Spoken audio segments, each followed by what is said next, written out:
Sports. We are Baltimore. We are Ohio. Rain, rain, it's finally gone away, and now the Indians have a 3-game set in KC to play.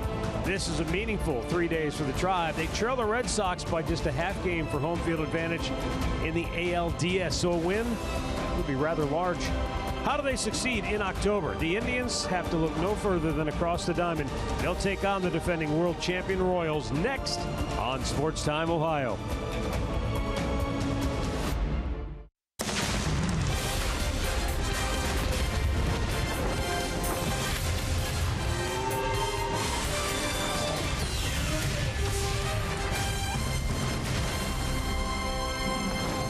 From Kansas City, Missouri, the 2016 baseball season has come down to 3 games, and the Indians will meet the defending world champions with a lot of things still very much up in the air. Hi again, everyone. Matt Underwood alongside Rick Manning. So the Indians getting home field advantage still very much at stake in these final 3 games. And the fact that they potentially might have to go back to Detroit and play that game against the Tigers because of their wild card situation also still up in the air. We'll see how the whole situation plays out this weekend.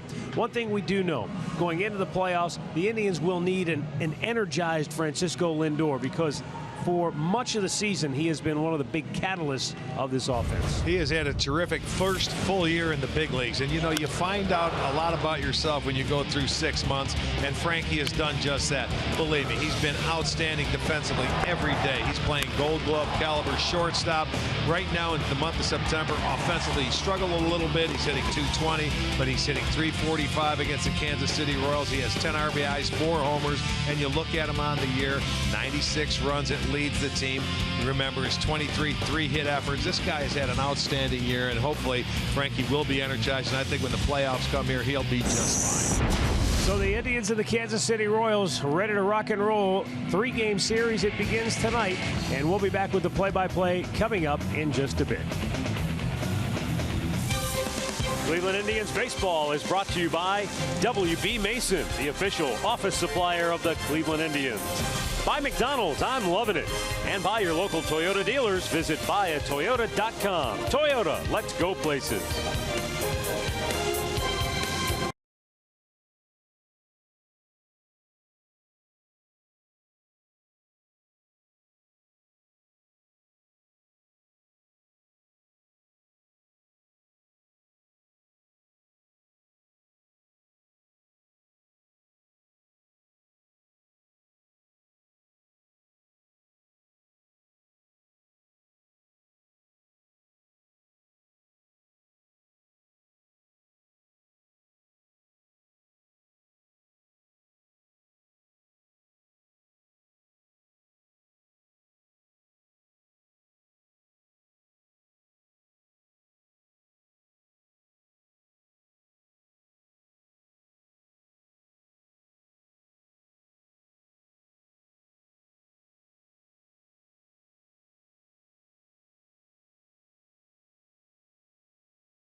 Continues tonight here at Kauffman Stadium in Kansas City, where the Indians and Royals meet for the final time this year. The Indians have won 5 in a row against Kansas City. They're 11-5 on the year against the defending world champs. As we come down the stretch, still a lot at stake for Cleveland. And with more on that, here's Andre Knott, who spoke earlier with Terry Francona. Tito, we're in the final weekend of the season. Your team has battled all year long. How good does it feel that they're already into a playoff spot? And does that help you set the lineup? Yeah, I think it does. And I know what people, you want to keep your foot on the gas pedal, but I do think it's good. They've been going so hard for so long, and to be able to take a night off if you need it is helpful. And to know that, yeah, you want to always play the game right, but that you don't have to have somebody play 18 innings if that's what happens, or you're not going to have a reliever go extra. That does help. And again, we're going to do our best to keep our foot on the gas, because that's important, but we're not going to overdo anybody. Okay, now in saying that, when you look at the schedule and the possibilities of what could happen on Sunday, does that change how you use the team this weekend? It really doesn't. That possible game on Monday, there's a lot of different scenarios. The one thing I do know is every time we play, we try to win, regardless, but we're also going to use common sense. I think we've earned the right to try to get ready for Thursday, and we're going to do what's in our best interest. And like I said, every time you play, you try to win, but we're not going to do something to hurt our chances moving forward. Yan Gomes, we haven't seen him in a while. It seems like he's been snake bit this season. How good is it that you're going to be able to activate him, and how will you use him? So you might see him pretty soon. We're going to activate him tonight, and he's available to play defense, and that'll be the first way we'd get him in, and then we would go from there. But there's a chance you might even see him tonight. Rotation-wise, do you feel comfortable? Well, obviously, you would like to have all 5 guys, but do you feel comfortable going forward and what you want to try to accomplish? I think we have enough. We might have to do it in a little bit of a unique fashion where, you string together or get to your bullpen. And I wish guys weren't hurt, but you play the cards you're dealt, and until they tell you to go home, I don't think anybody's going to feel sorry for it. So we'll do the best we can, and like I said, I think we have enough. Last thing I'll ask you is, a lot of guys in your clubhouse, because of this Kansas City team, and they were able to go to the World Series back-to-back years using a strong bullpen, there are guys in your clubhouse that feel like you guys can do the same thing. Do you like that your team is kind of thinking that way? Yeah, of course. I'm hoping the same thing. I think if we get to where we want to go, we're going to lean on that bullpen, and they know it, and I think they enjoy it. And again, everybody, you have strengths, and you don't know what's going to work or what doesn't, but we know we have a good bullpen, and that's why we've tried to pitch them a lot, but not too much. We appreciate the time, and hopefully we don't go back to Detroit. You know what? I'm okay either way. We know we're playing on Thursday. I'm not that worried about it. I'm already out of clothes anyway. So is Matt and Rick. Thanks, Tito. Time to get this game underway. Oh, we're out of clothes, but you're not? Is that what he's trying to say there? Probably. Okay. Yes. Well, here's how it shakes out right now. The Indians are a half game behind Boston, which would give them a home field advantage should they finish ahead of the Red Sox. That's what they're playing these last 3 games, trying to accomplish. Boston has an early 1-0 lead in the second inning at home against the Blue Jays tonight. So we'll follow that very closely as we head into this final weekend of play. The Indians in Kansas City taking on a Royals club that won it all a year ago. This year, though, Kansas City, well, they had to deal with their fair share of injuries, but every club has to deal with that at some point this year. The Indians have had to deal with it. Most notably, they've been hit hard by the injury bug coming down the stretch. Some good news, though, before tonight's ball game is Yan Gomes was activated from the disabled list. Gomes is expected to get some playing time over the weekend, and we'll see just how quickly he can progress to be part of a postseason run. Oh, that is good news. That would be great. As he said, he's going to work him in defensively first, and that means, you got to be careful with the hand coming back. But I'm sure they'll take it easy, but it would be good to see him get some work behind the dish. Okay, Kansas City Royals have taken the field behind Yordano Ventura. And we'll take a look at the starting 9 for Terry Francona and the Tribe. It's presented by Progressive. Carlos Santana in the leadoff spot. Then it's Jason Kipnis. Francisco Lindor will bat third. Mike Napoli cleanup. Jose Ramirez fifth. And it's Lonnie Chisenhall, followed by Rajai Davis, Tyler Naquin, and Roberto Perez batting ninth. And our Northern Ohio Hyundai starting pitcher for the Royals is going to be Yordano Ventura. He's 25 years old.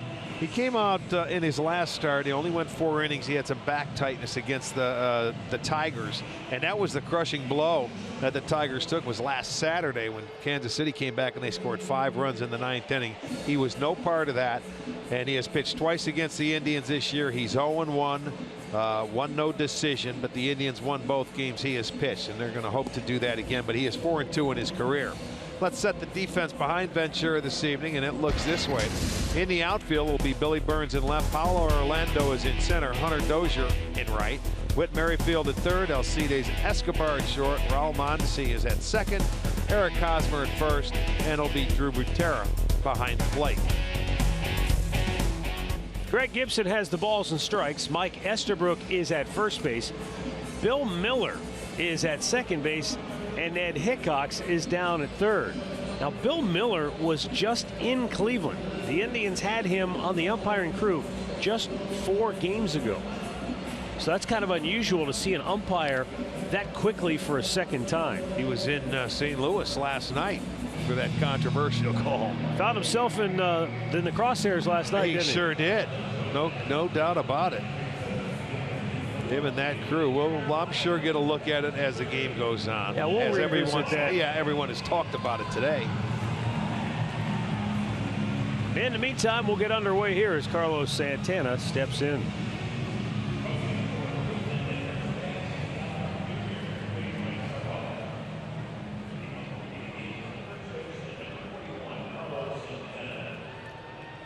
Santana will lead it off for the Tribe. 34 homers, 29 doubles.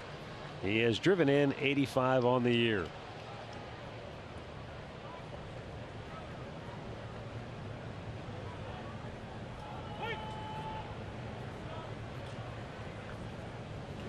Yordano Ventura delivers. Santana smokes it to deep center field. Orlando on the track at the wall, and the ball caroms back toward the infield, and Carlos into second base with a leadoff double.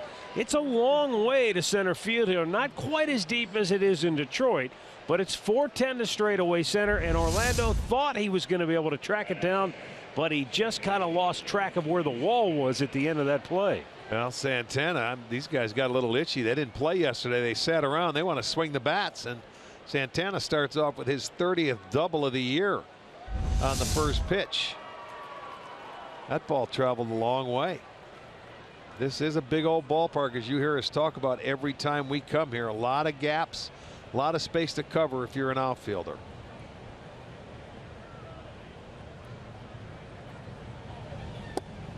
And Jason Kipnis takes a look at a strike.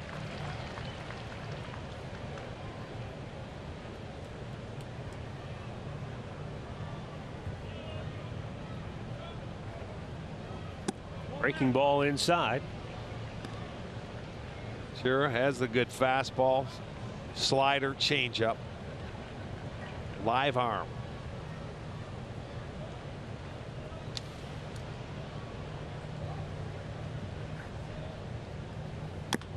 And foul off of his foot, and he goes down.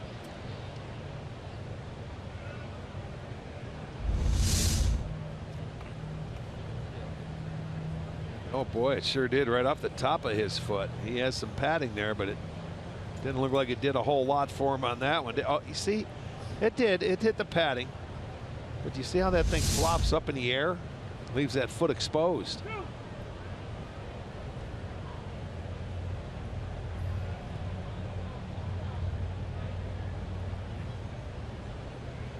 Oh man, that fastball up and in.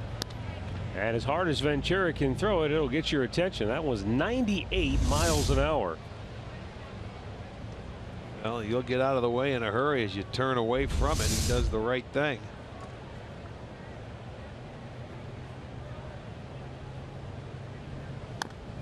Another foul ball by Kipnis.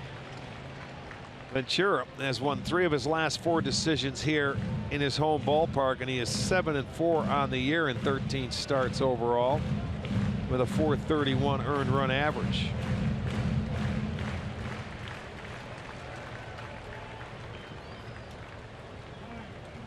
Time called. It looks like Ventura wants to talk with Drew Butera.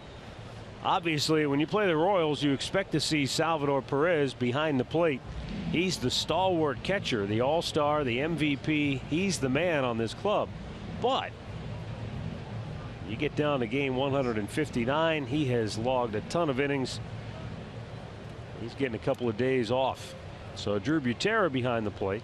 Not that he isn't capable, but sometimes they're just not on the same page. Kipnis chases one in the dirt, and Ventura gets a big strikeout, one away.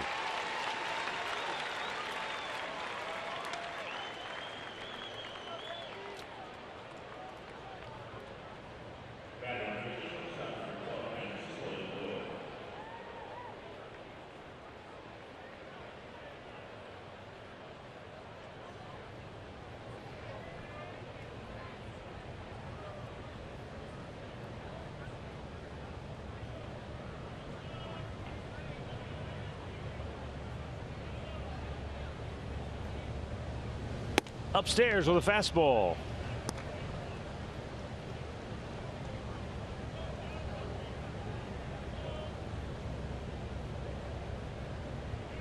Francisco Lindor batting .300 for the year. Fouled back out of play. 1-1 to count.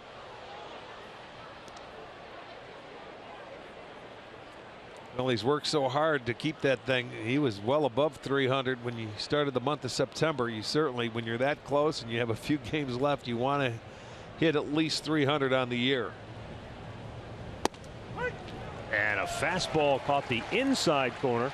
Good pitch. Again at 98 miles an hour.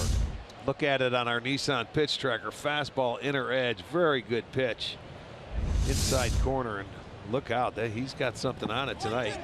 Yes. Oh, close. He did not go, and to count 2 balls and 2 strikes. Lindor, in his last 16 games, has accumulated just 3 hits. He is mired in a lengthy offer.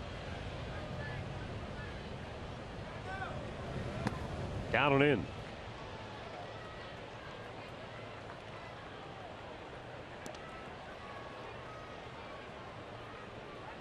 Mike Napoli waiting on deck with Santana in scoring position. 1 out here, top of the first. The payoff pitch, down and in. Lindor patiently takes the walk. 2 on with 1 away. It's okay. Not getting too aggressive, being patient, taking the walk on the full count. That'll give Napoli an opportunity.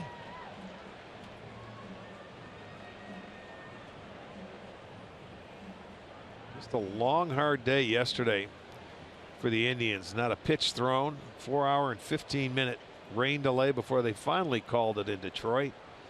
And there was no way that they could have played.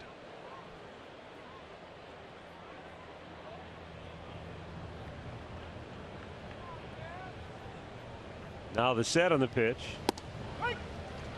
And a strike is called to Mike Napoli.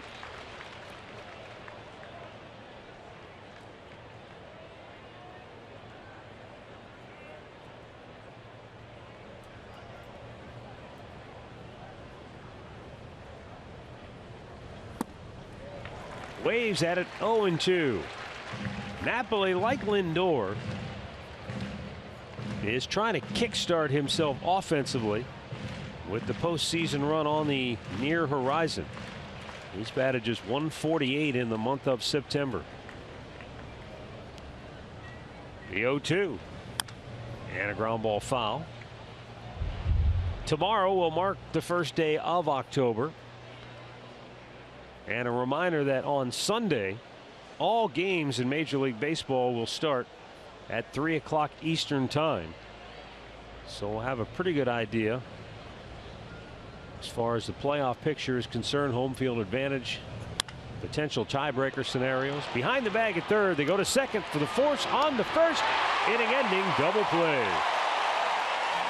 Giordano Ventura gets out of a first inning jam as the Royals roll it around the horn. 5-4-3, and now Kansas City is coming to bat.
in the Royals starting lineup under manager Ned Yost. Brought to you by Spitzer Automotive.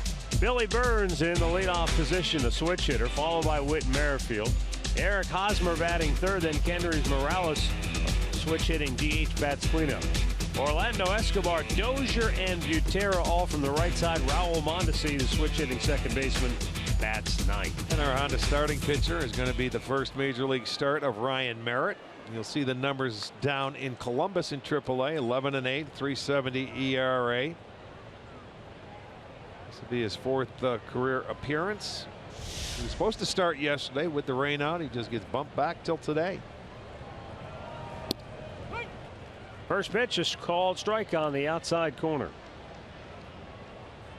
In his 6 innings that he has pitched this year, 3 hits, gave up a run and a couple of strikeouts, no walks.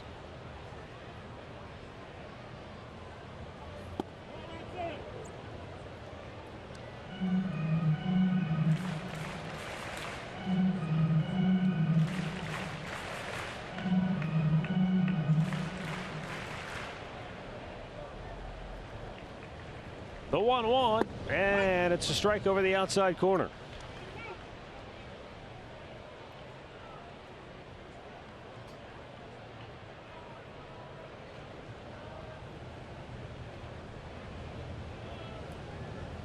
Ryan Merritt kicks and deals and broke his bat, but it's going to bloop in for a hit. So Billy Burns is aboard to start the game for Kansas City. Well, not much you can do. Made a good pitch. Bat shatters. The barrel head goes flying out, and he gets a base hit. Let's check that Indians defense, brought to you by Jeep. Behind Merritt this afternoon, or this evening, it'll be Davis in left, Naquin in center, Chiz is over in right. Ramirez at third, Lindor at short, Kipnis is at second, Santana at first, with Perez doing the catching.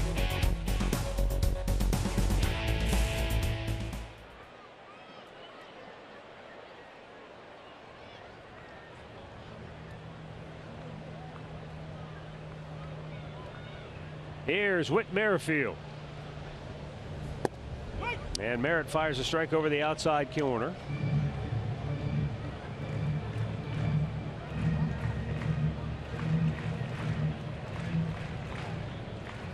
Ryan Merritt, product of Texas, about an hour outside of Arlington, where he grew up, went to high school.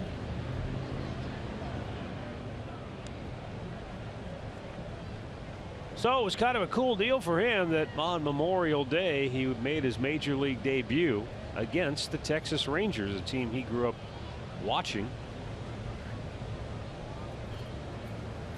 Runner goes, and the bunt is Nice bunt. perfect up the first base line. Santana dropped the ball and then tagged Merrifield. Burns in the scoring position on the sacrifice. I don't know why he even looked at second base, and once he picked it up, the play was right in front of him. You know, Burns, a guy that can run. He started to run and then stopped as he went back, and then Santana, all of a sudden, he had the play in front of him, and he went to look at second. I don't know if he heard something or what, but they get the out on the sacrifice.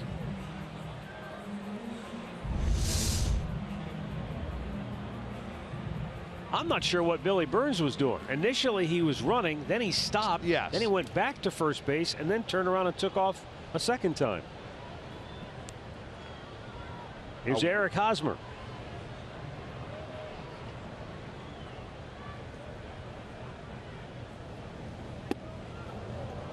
Hosmer, the only left-handed bat in the lineup against the lefty Merritt. Watch him. He stopped, and then he goes back. Now you take off again. I mean, he can run pretty well anyway to begin with.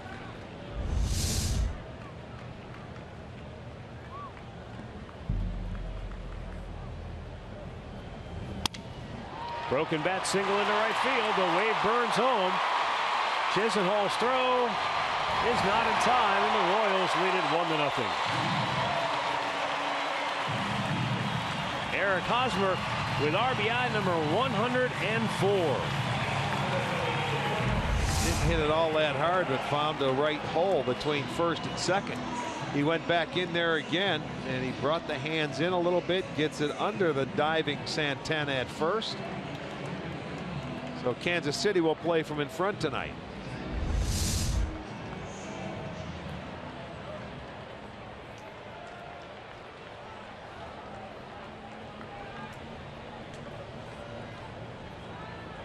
Kendrys Morales, the DH.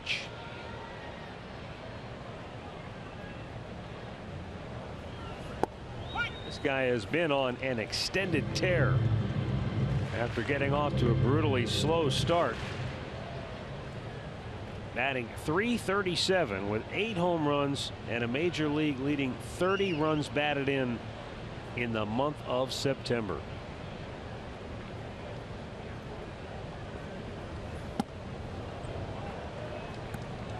Another guy, we left Detroit. We had Upton, who was having an outstanding September. Correlation of this guy and him, both in this division, have taken off. He is the 3rd Royal to drive in 30 runs in the month of September. Al Cowens in 1977. Jeff King did it 20 years later. And here, almost 20 years again, is Kendrys Morales with 30 runs batted in. The franchise record for RBI in a month for Kansas City is 32, so he's within reach of that. Up and away, 3-1. Jermaine Dye accomplished that in 1999. That was in July. And then John Mayberry, also in July in 1975, driving in 32. Merritt's not careful. Morales might get to 32 on this swing. Instead, it's just a line shot into center field, and Hosmer will stop at second. And so 3 of the first 4 Royals have reached via base hits. Yeah, Ryan Merritt, a guy that he must pitch from in front and expand the zone, but you got to pitch from behind. That one's right down the middle. And Morales took advantage. It's a base hit, keeps it going, 1st and 2nd with 1 out. And it will bring up Paulo Orlando.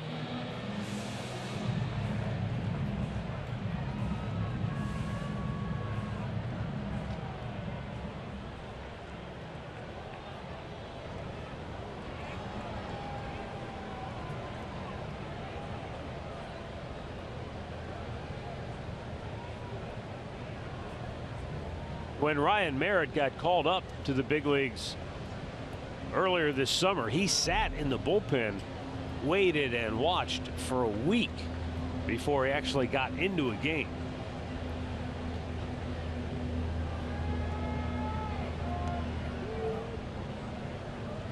A pitch and a ground ball to short. Lindor will go to second for 1. Kipnis on to first. Inning ending double play. Royals get a run and lead it 1-0 after an inning here in Kansas City.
MLB.com @bat app. You can stay connected all season with radio broadcasts, video highlights, stats, news, and more. Download MLB.com @bat, the #1 app for live baseball on your smartphone and tablet.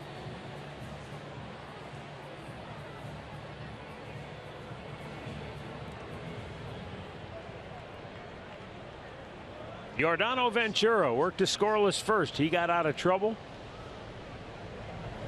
Ryan Merritt gave up a run, but he also got out of trouble. Both pitchers benefiting from the double play ball.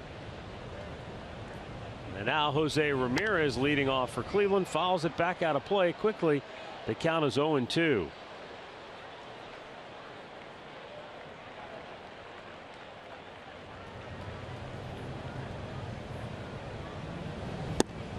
In off the plate.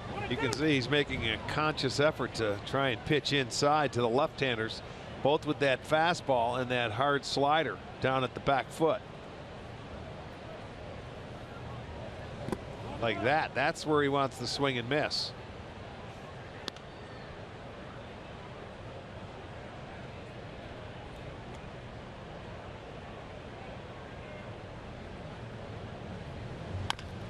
And a big bouncing ball to first. Hosmer with a good feed to Ventura.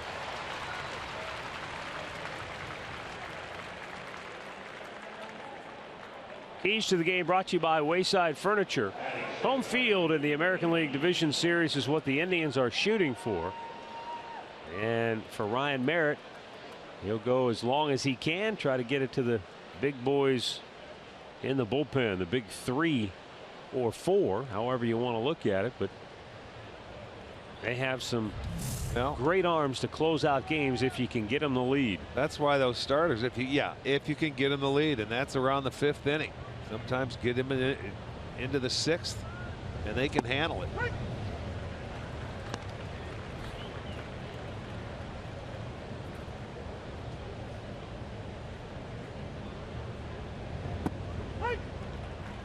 Another quick strike. It's 0-2 on Chisenhall. That was a nice little get me over curveball, not the hard slider that he's throwing for the swing and miss. That's just like a nice change of pace. And a swing and a miss. He is erased quickly. I'll tell you what, he didn't mess around with Chisenhall. 3 pitches, fastball and 2 curveballs. There's another one. Boom. That's really a good pitch right there. So that is his 2nd strikeout and the 2nd out in the 2nd inning.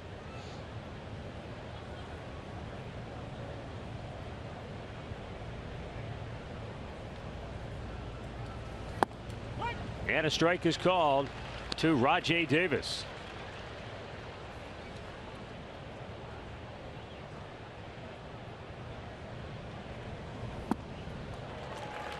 Ventura, knowing that this is his final start of the year, is just rearing back and blowing it by people. 98, 99 miles an hour at times here in the first 2 innings. And then a slider just off the black at 86. Well, I told you he only went well, let's take a look at this pitch. Indiana Wesleyan University pitch tracker, not by much. My goodness, that's a lot closer than I thought.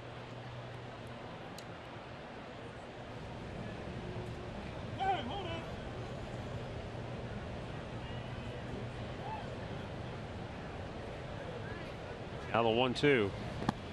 Chase that slider. And the Indians go quickly here in the 2nd as Ventura breezes through the Tribe 1, 2, and 3.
Title clinched and you're getting ready for the playoffs.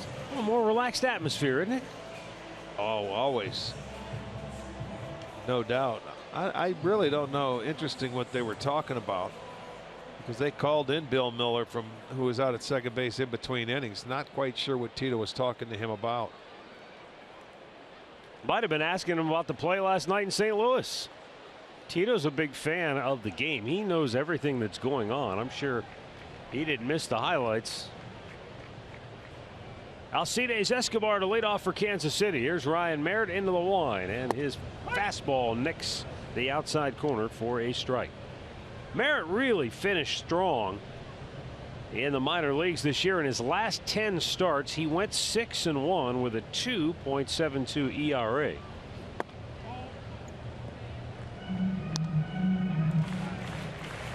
This is a kid who was a 16th round pick. Yeah, he's a command guy. He's not overpowering. His fastball is about 88.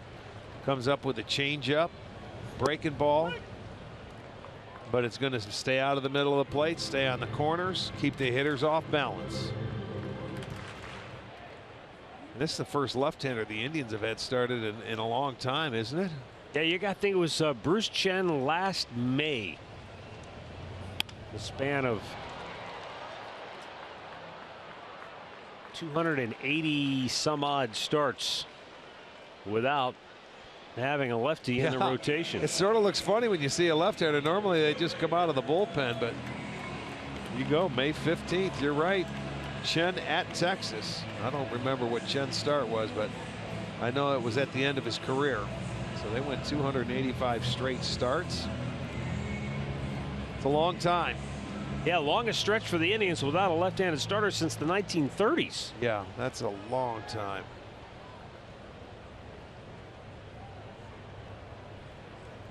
Hunter Dozier, big dude, and he swings and misses.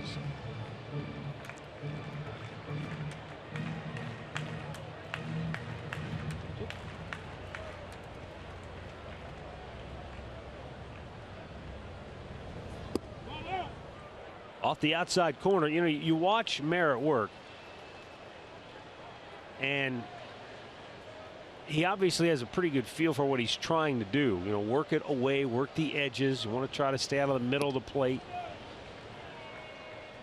He's not overpowering, and I think he understands who he is as a pitcher, and know that's thyself. sometimes half the battle. Yes, it is. Know thyself, as Charlie Manuel used to say to the hitters, but you have to do the same thing as a pitcher. It's a little tapper right back to him.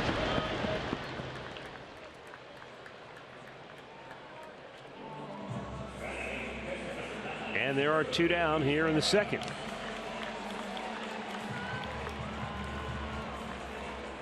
That'll bring up Drew Butera.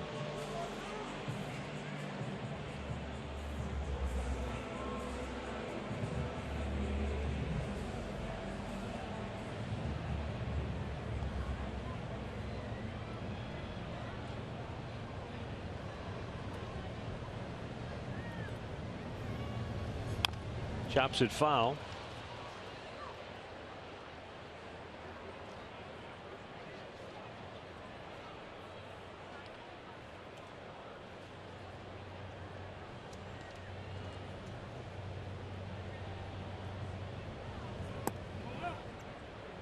Drew Butera is playing in his 54th game of the year.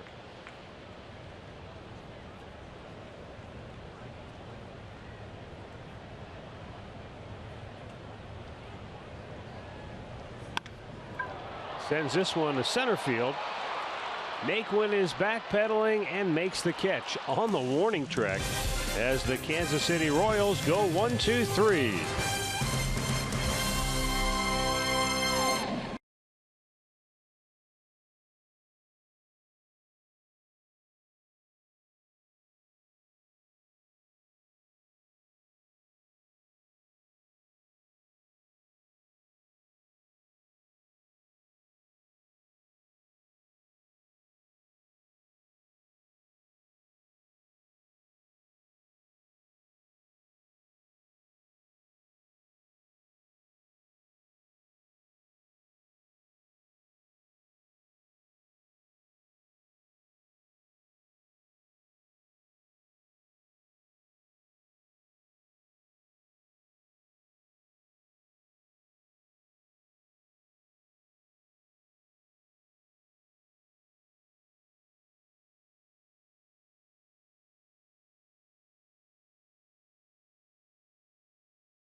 cold one. Stay tuned later in the game for Miller Time, brought to you by Miller Lite.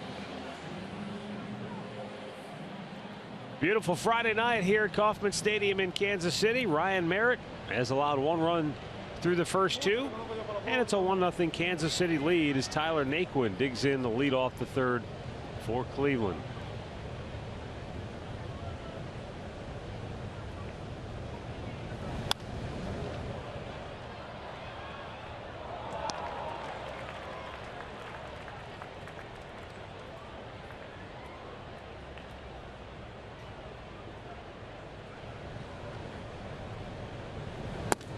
Way outside, ball 1.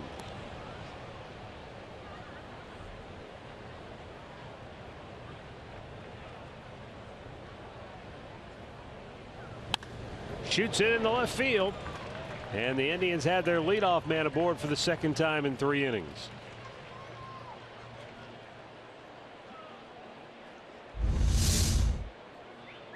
Well, there's a fastball away that Tyler stays on, hits it right where it's pitched, and takes the base hit to left. Good swing.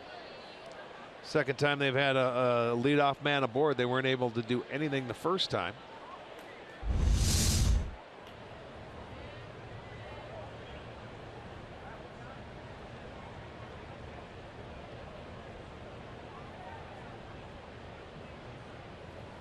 Down in the dirt.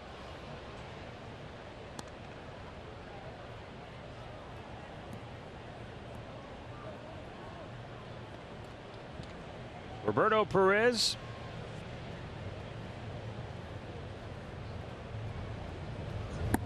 Cuts and misses. Kind of anxious to see just where Yan Gomes is at and what potentially he might be able to do for the Indians over these last 3 games to see, can he, you would think if he's full strength, he can help this club in the postseason. Well, he missed so much time, you just wonder. Yeah, I don't know if you can go full strength. I mean, if you can get him into catch, which is good.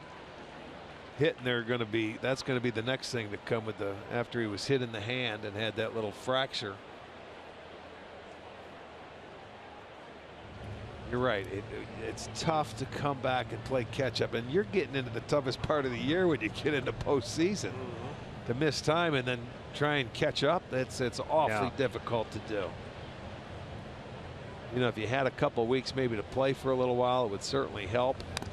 And we thought we were going to get that for him before that last at bat.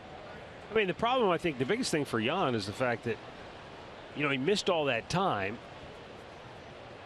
And, he did get some rehab under his belt, so he did get some at-bats. But, it's not like had this just happened and he had maybe only missed a few weeks, then I think, sure, you could easily come back from that. But, boy, you're talking about the better part of 2 months. Yeah, and that's so difficult.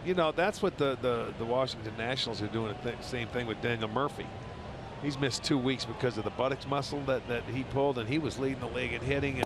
And even with him, that's played all year, missing that 2 weeks is going to be tough for him to come back, I think, in the playoffs.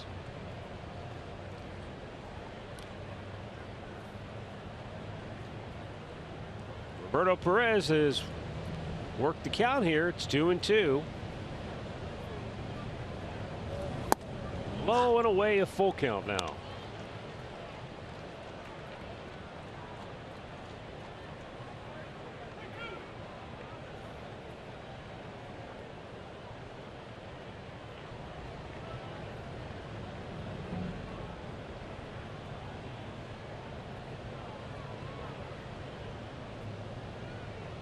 Not running. 3-2 pitch fouled away.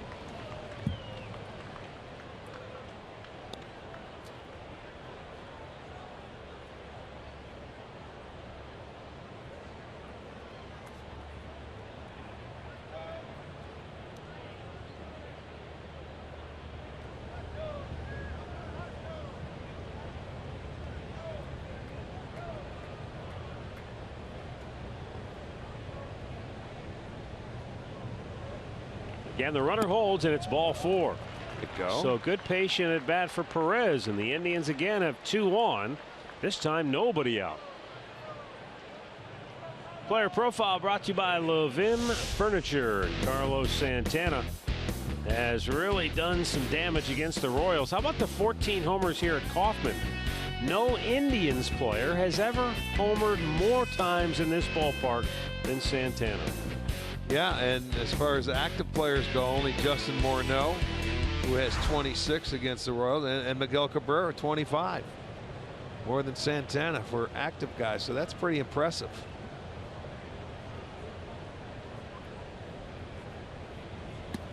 Down low. He hit a 400-foot shot, or 410 to the base of the wall in his first at-bat on the first pitch he saw tonight.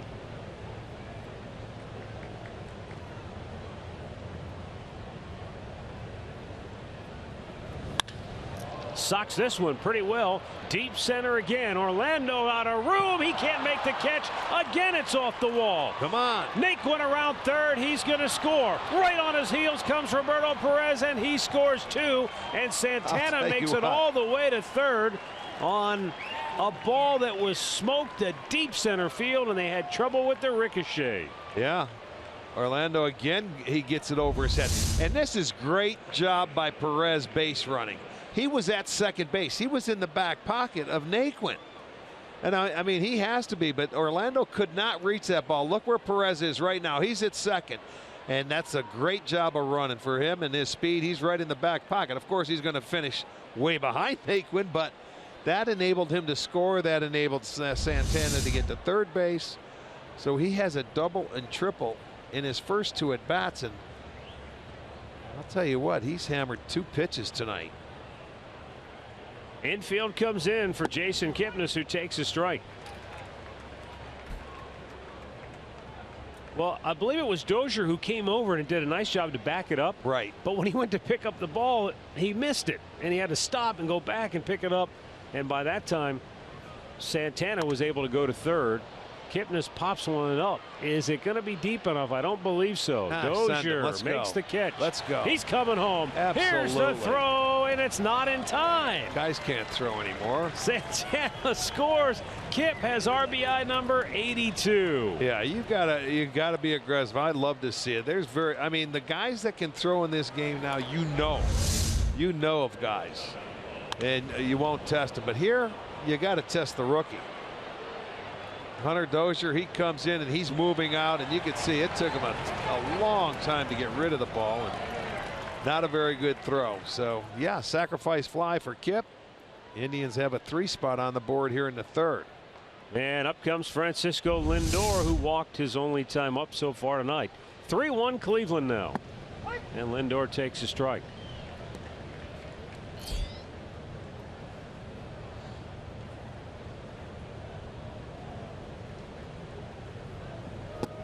It's just a little thing, but on that play in right field, the key was, and I think you were trying to point it out, Dozier took sort of a circular route to the ball. He never got himself behind it to come in with the throw. Right. He was going towards center field. His momentum carried him. That's why he had to take a couple steps to stop before he could, release the baseball. You got to get directly behind it and try and catch it shoulder height and have your momentum going to home plate. Lindor drives it deep. Dozier won't get it. It's over his head and off the wall, and Lindor goes into second base, ending his lengthy over. And look at the guys in the dugout. He's got a smile. He's acting like he's so excited, and he is. I mean, that means something. Well, he walked in his first at-bat. Now a 3-2 pitch. He walked. Then comes up and hits a bolt to right field for the double for Frankie. Well, it's twofold for Frankie, guys. I won't tell you what was on the T-shirt that was given to him before the game today, but let's just put it this way. You already did. Why? I didn't. Okay, he had a Slump Buster T-shirt that was made for him. Danny Salazar made a shirt and said, "You're going to put this shirt on. You wear it around all day and make everybody ask you what's going on, and you'll get some hits." So they've got the T-shirt somewhere hidden here in the dugout. They couldn't wait for him to get a hit. To show Andre, it off. according to the Indians Baseball Information Department, that breaks an 0 for 29 for That's Francisco it? Lindor, yeah. Just 29 Well, at I'll bats. tell you what, Andre, go to that clubhouse and give him that shirt to put back on. Let him wear it. That's a hit. I was going to bring it to Detroit for Monday for you. That's fine. I need a slump buster, too. Here's the pitch, and it's in off the plate to Mike Napoli, who grounded into an inning-ending double play in the first. Boy, you just want to remember what it feels like to make a left-hand turn every once in a while. The 2-0, and Napoli swats it high in the air to right. Dozier in, but he makes the catch flat-footed. Yeah, he doesn't look like an outfielder to me. I was going to point this out earlier. We got going a little fast there. He's not an outfielder. Okay. He's an infielder by trade. Kind of looks like a first baseman. Yeah, okay. He's a big kid. But I think they're trying to, as so many teams do, can we find another spot? Because when you've got Eric Hosmer, there's not going to be many opportunities for him to play first base in the near future. Yeah, agreed. Well, there might be. They may have to re-sign Hosmer this year, and they may not be able to afford him. But you can tell he doesn't have the instincts of an outfielder.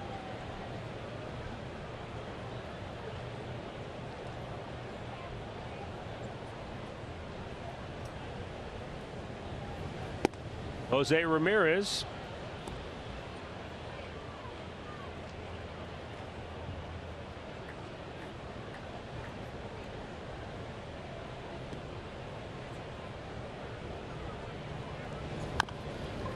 Little squibber up the third baseline. This is going to be a free RBI if it stays fair. And it goes foul. My goodness, that was a smart play by Merrifield.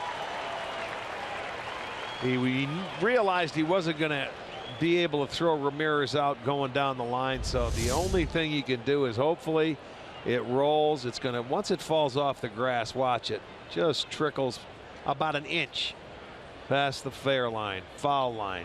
Boom. Too bad. That would have been a great hit and an RBI.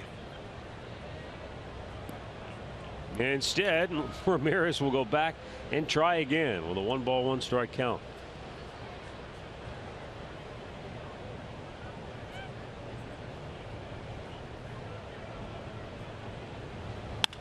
And he tomahawks that one down the right field line. That's a base hit. That will score Lindor. And Ramirez, after a wide turn, holds with a 2-out RBI single. And the Indians have rattled Ventura for 4 runs here in the third inning. Well, he tried the third base line softly. That didn't work, so he gets on top of a fastball and he drilled it down the right field line. That's Mr. 2-out RBI right there. Ramirez, a nice job of getting on top of a good high fastball from Ventura. And they have a 4-run third inning. And look at it, hugs are going all around for Lindor. That's a great feeling because you don't know. I mean, he was smiling and he was battling, but it eats you up inside when you're 0 for 29. Well, the 8th man to bat in the inning is Lonnie Chisenhall. And that ball goes off the photo bay and caroms right back onto the infield, but Ramirez still able to get to second base. That Hosmer, who's a Gold Glover at first, had no chance to dig that out. Well, I guess this is carrying over from Detroit, where the pitchers just want to throw to first base, and I mean, they make terrible throws. That went underneath Ramirez. That's Did a you good see thing that? it didn't get him in the ribs. Yes, I did. He was diving back. It went underneath. Nothing Hosmer could do to get to it. So that'll be an error on Ventura, and now Ramirez gets into scoring position. Lonnie lifts one foul out of plate on the left side. Watch underneath. Good thing it was low enough. That would have got him right in the ribs. Wow.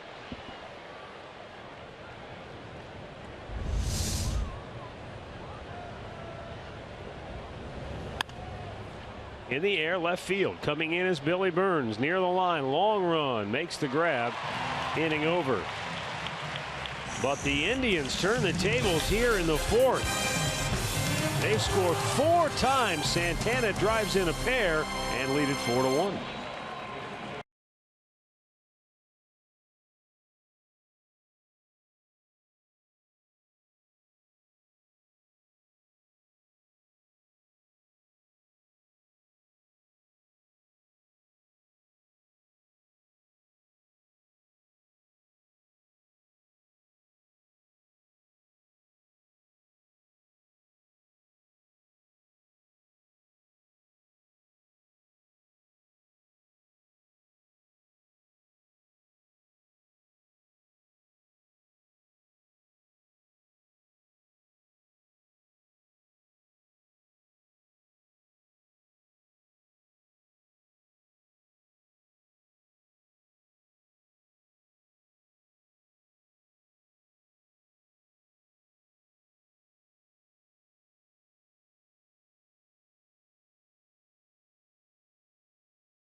For all postseason games, very limited. The Indians encourage fans to purchase 2017 season tickets, giving fans priority access to potential World Series tickets.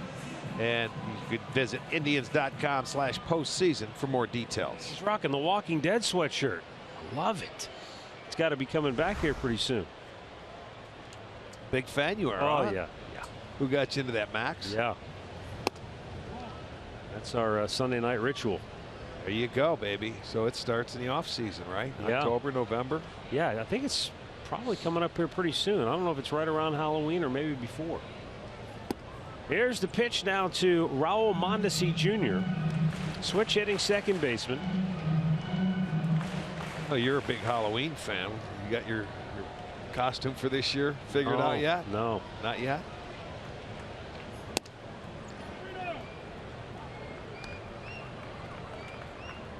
Yeah, I got to work on that. You're thinking about it. Yeah, though, you got me. aren't you? I could tell. I'm easily distracted. 3-0 pitch from Merritt, and he fires it right down the heart of the plate. Go is Andre not. He said, no, no, no. Not in my house. The 3-1. And it's popped back out of play. I thought we were going with the dinosaur look this year, Matt. Remember the dinosaurs? Oh, from Oakland. Oh, yeah. That's right. That's right. I thought I saw some of those in Cleveland before we left as well. Matt already checked them out online. They're pretty reasonable. Yeah, very much so, yeah. There is a Halloween store here in downtown KC. That's right. We walked by it last night. Yeah, we have to go check it out. And tomorrow you're off, boys. 3-2 pitch popped up. I don't think they'll let us in the bus with that. Santana makes the catch. 1 down. Andre, what do you got on the injury front as we take a look at the Elk and Elk injury report? Let's go through all of them. Obviously, you know, Yan Gomes is back with the team and activated. We could see him play tonight. He told me earlier he has no discomfort when throwing. Still has to see how he is when he's hitting. Now, with the pitchers, Corey Kluber threw from about 100 feet today. Even threw in some crow hop throws to test his legs. They still have not figured out when he will throw a bullpen, hoping within the next 2 to 3 days. Danny Salazar threw off the mound again today. It was a lighter session. He threw about 15 pitches. Next step for him is to see how he feels Saturday. Possible simulated game for Danny Salazar on Monday. No matter where the team is at, then they will go from there. With Danny, it's going to be fastballs and changeups. Curveballs are going to be out of the question for him the rest of the season because he still feels a little pain when he has those. Okay. That's good news, though. Better than the T-shirt coming for you. Don't bet on it. My slump's been for 25 years. You know, Andre, I read the story on Salazar, and the first thing I thought of as we watched the 1-1 pitch to Billy Burns, grounded to short. Lindor. You know, we've been around football for so long. In football, if there's an injury, you may know sort of what the injury is, but you'll never get the full specifics. I was really surprised to hear the Indians basically just come out and say, yeah, he can't throw his curveball. It jumped out to me as well. But, you know, I think they're at a point they just want to get him out there. They feel like if he can throw the fastball changeup, and they feel like that curveball is his third pitch. Why even? Yeah, from what it seems like to me, they're going to tell him to get out there in a playoff game, and look, just let it go out. Give everything you got. You know, don't try to fool anybody. And I think I've heard you guys say throughout the years, when it comes to Danny Salazar, throw your he can win with his fastball. Yeah. If he puts it in the right places. Absolutely. If he locates it. So if he locates it and throws a changeup, he should be fine over an inning or 2 innings. I would agree with that. And we've seen his changeup. It goes 2 different directions based on how he holds. It's almost like 2 pitches it's at a times. Bugs Bunny change. Well, I think we all know this. Because he's not starting, I think they look at it a little bit different. He may not need a third or fourth pitch. Go out there with the 2 best ones you have, and let's see what you got. I would definitely agree with that, just as long as we could have him back. In the air, left center field. Rajay over. Makes the catch, and a nice job by Ryan Merritt. He cruises through the third. He has set down 7 straight.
fourth inning here in Kansas City.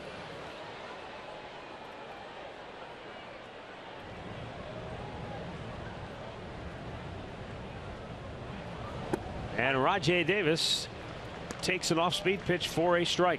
Rajai struck out his only time up in the second inning. Rolls it to third. Off the heel of the glove of Merrifield. He recovered and made a nice throw, and Hosmer somehow hung on. Well, was he on the base, though? That's what I think Davis is pointing to first base.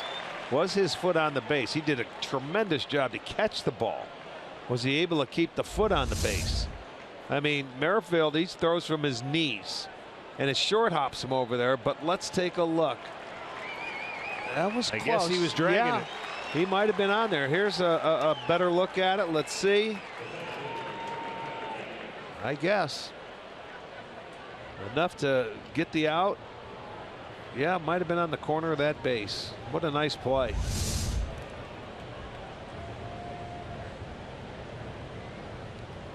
Tyler Naquin steps in. Naquin got the inning started in the third with an opposite field single. And before it was all said and done, 8 men came to the plate for Cleveland, and they scored 4 times to grab the lead. Nice slider on the black.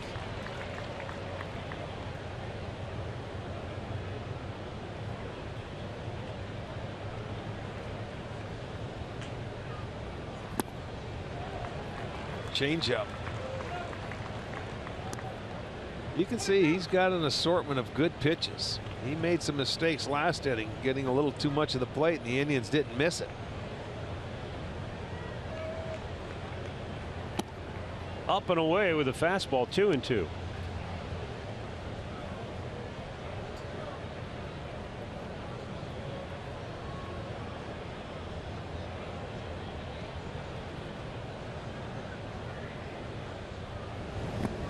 And he chased a breaking ball in the dirt, strikes out.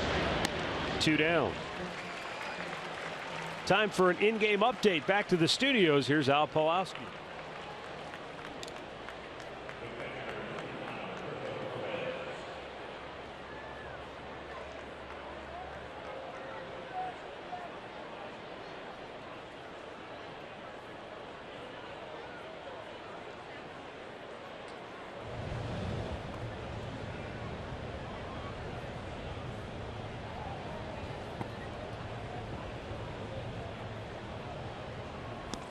And for Baltimore, they're trying to stay ahead of Detroit, both them and Toronto, in that wild card race. Blue Jays Red Sox tied 1-1 in the 5th at Fenway. Detroit rolling over Atlanta in the early going there. 47 home runs. What a year for the big right-hander. Roberto Perez way out in front. I mean, that's one of the best trades ever. Yeah, no doubt. No doubt. 1-2 offering. And I mean to tell you, Ventura looked like a different guy. He was dynamite in the second, dynamite in the fourth, but in the third, it blew up in his face.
That's the Underwood family right there, baby. Now there's Andre, there's Matt, there's Murph, and there's Berto.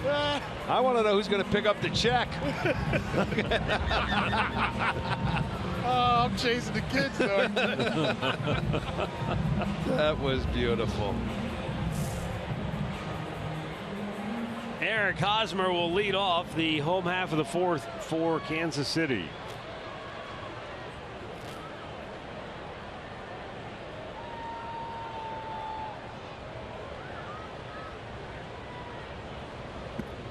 Down low, Baltimore, or rather, the Blue Jays have just gone ahead of Boston now, 3-1.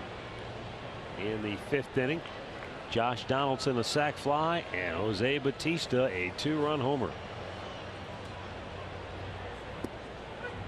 Merritt over the inside corner for a strike. Hosmer chopped it infield, or I shouldn't say it infield. He chopped a single through the right side of the infield for the Royals' only run in the first. And Merritt just missed there. 2-1.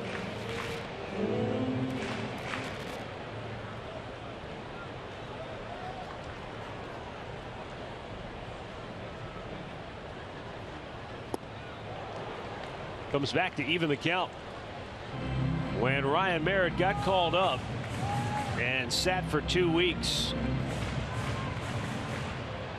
Finally got a chance to pitch in the big leagues on Memorial Day against the team he grew up watching, the Texas Rangers. As he disposes of Eric Hosmer. That's his first strikeout tonight, and it comes to lead off this home half of the fourth inning. Well, it looked like that Hosmer was sitting on something slow, real slow, and he throws the fastball by him. That's going to be our Circle K strikeout tonight. You know, you would throw 88, but you could still fool a hitter, and he got that one by Hosmer. I think he might have been sitting on the breaking ball. When Ryan made that first appearance against Texas, he was asked after the game if it was worth the wait. And he said, oh, yeah. A lot of nerves, a lot of anticipation when you sit around for 2 weeks, but in the end, it was everything he thought it would be. Said it was great just to get my feet wet, get some of the butterflies out of the way. Well, he doesn't look like he's a deer in the headlights tonight. That first inning, they were able to get 3 hits. You know, not that Burns was a little bloop single. Hosmer got one through the infield, and Morales just lined one into center field, but he has retired 9 in a row. Well, remember when he made his debut that night against Texas, that was, now granted, they were getting beat. They'd already given up 9 runs when he came into the game, but he went 4 1/3 shutout against a very good Texas hitting ball club.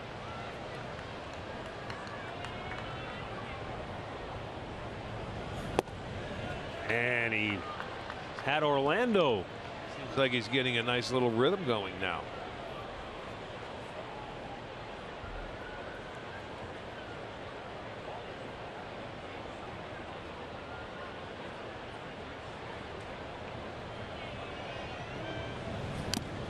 And again, this is what I love about baseball is, we fall in love sometimes with the radar. We analyze this and that. And here's a guy throwing 87, but he's throwing it by hitters consistently.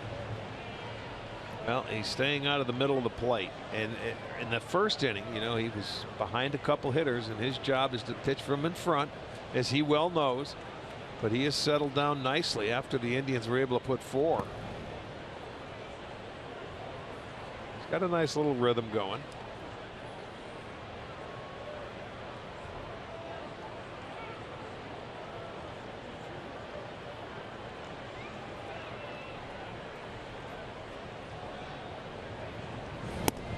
Threw it by him. How about that? 88-mile-an-hour fastball, ran it up the ladder, and Ryan Merritt strikes out 2 and retires the side in order. He is set down 10 in a row. Carlos Santana will lead off for the Tribe in the 5th when we come back.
Cleveland Indians baseball is brought to you by Levin Furniture. For the best deals on furniture and mattresses, shop Levin's.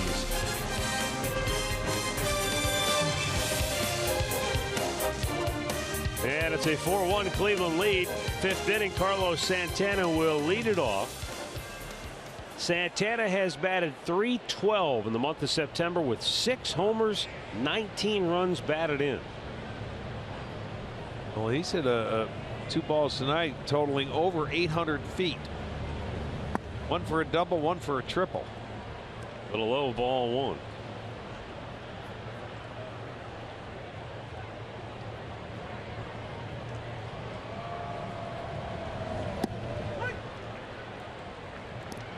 Just to give you an idea how hot Santana has been of late, in his last 13 games, even when he gets to 2 strikes, he's got a .400 batting average. Yeah, he's been locked in. It's been it's fun to watch. He's really had a great year.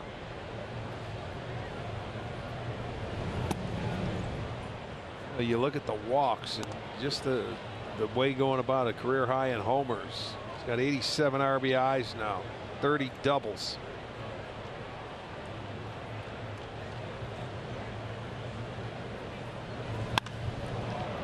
To left, he hit it hard, but right at Burns, who makes the over-the-shoulder catch. 1 down, so he's 1 for 3 tonight, but he's hit all 3 right on the nose. Stat of the game brought to you by Buick. That is essentially the tail of the tape. And the Indians have won 5 straight against Kansas City. 5 straight. They've won their last 8 at home against Kansas City. A lot of 1-run ball games.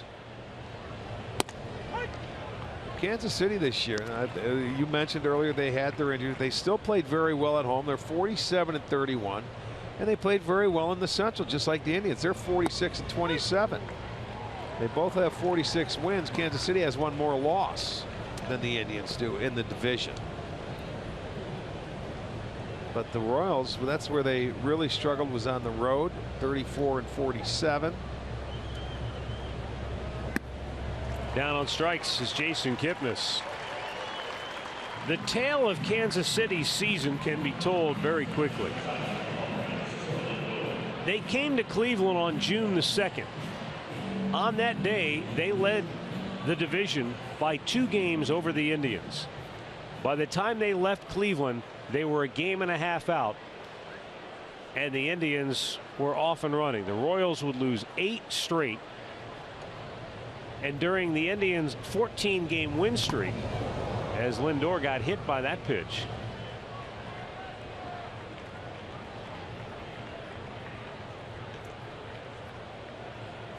I'm not sure if Lindor may have thought Ventura was taking aim intentionally at him or not. Certainly didn't appear to be real happy about it.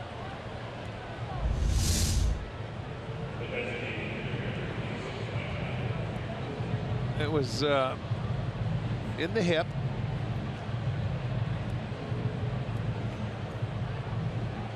He pointed out at Ventura as if he thought perhaps he was intentionally throwing at him. Lindor's at first with 2 down, and Mike Napoli the batter.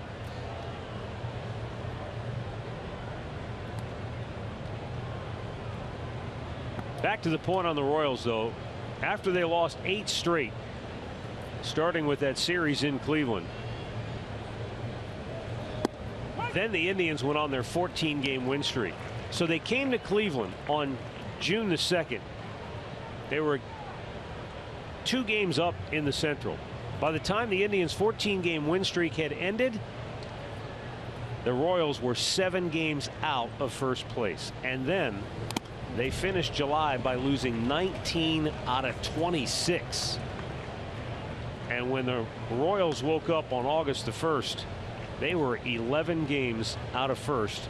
And that, for all intents and purposes, was that. They did make a heck of a run. I give them credit. You knew the world champs wouldn't go quietly. They went 20-9 in August. They got as close as 5.5 back. But boy, when you're playing that kind of catch-up, it usually catches up to you. Eventually it does, because it's tough to sustain it for 2 straight months. Close. And he's out at first. And that'll end the inning. Ventura picks off Lindor after he hit him with a pitch.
Plans. You can bask in the sun out in Goodyear, Arizona. Let us plan your trip with a ticket and travel assistance. Just go to Indians.com/spring for more information. Alcides Escobar will lead off the bottom of the 5th here for Kansas City.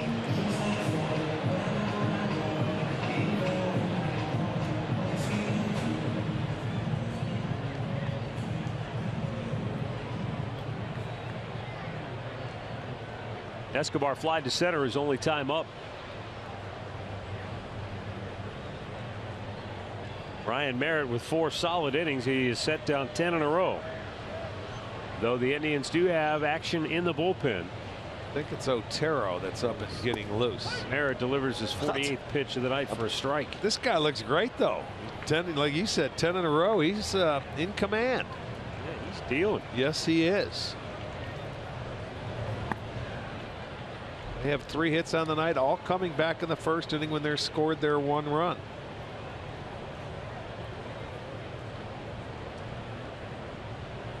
Hasn't walked anybody, kept him off balance. 2-1.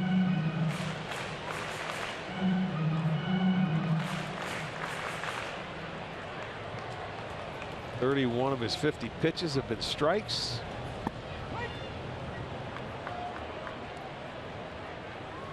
Yeah, I'm just considering the fact that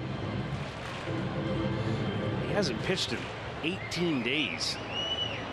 Well, so I don't know if that's part of it. You know, you can't extend him too much, even though he's built up over the year as a starter.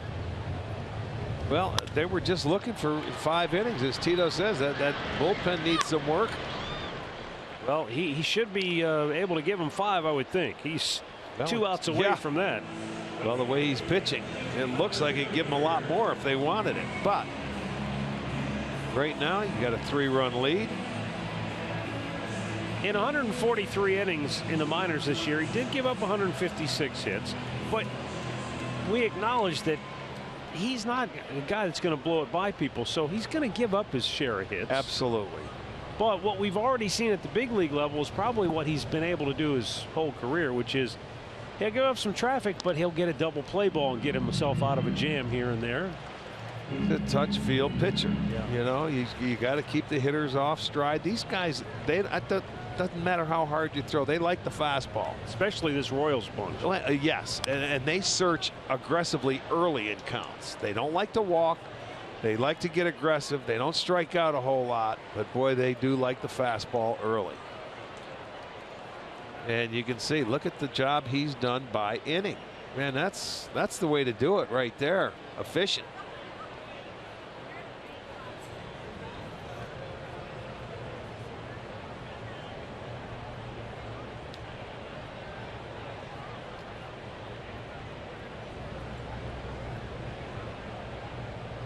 Hunter Dozier. This one out of play.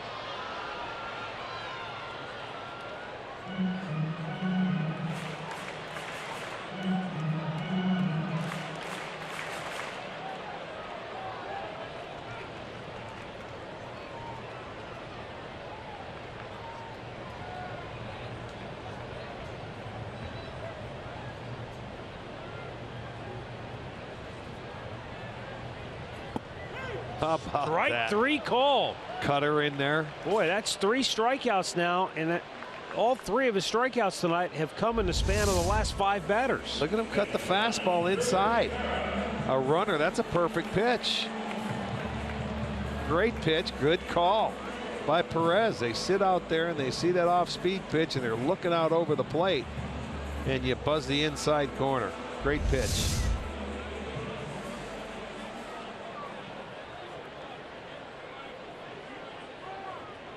So 2 down for Drew Butera.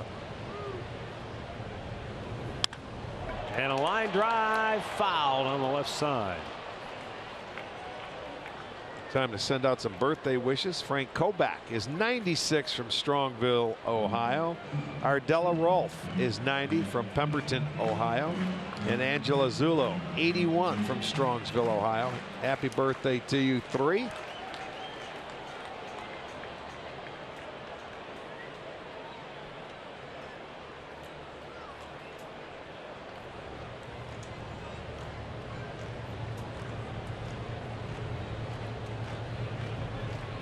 The 0-1. Big curveball. That drops in for a strike. And he has continued to keep Kansas City hitters off balance. They look slow. He'll buzz it inside or throw it by him upstairs. They start looking for the fastball. He backs him off with a big slow curve. I like what Perez is doing back there with him tonight. He's handling him nicely. Little curveball here, a little changeup, buzz the fastball in, and he's all around the plate. He's throwing strikes. He's pitching ahead. 0-2 counts. Give me it up. Give me the fastball up. 0-2 here. I like it. Going for a swing there. He didn't chase though. But is that a pitch that can maybe set up that curveball now? Sure. Absolutely. You can change the eye level. Doubled up with it. Steady went for another heater. Okay. I think if that's on the black, he had him. Right. If he makes, you're right. It was just a little off the plate. He wasn't ready for it. See, he was. It would have been by him.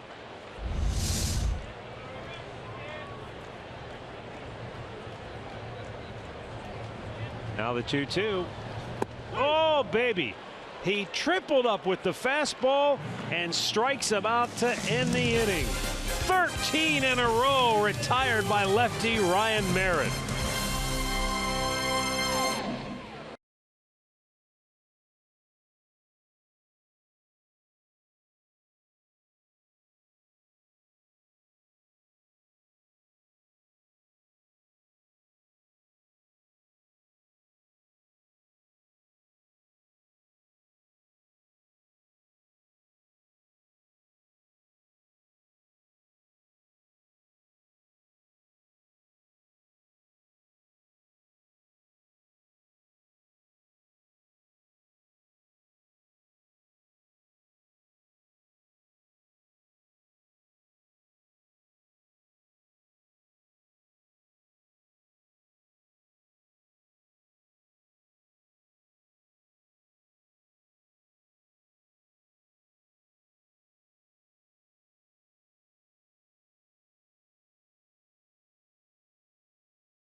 2 weeks before he got into a game the first time he got called up and said it was worth the wait.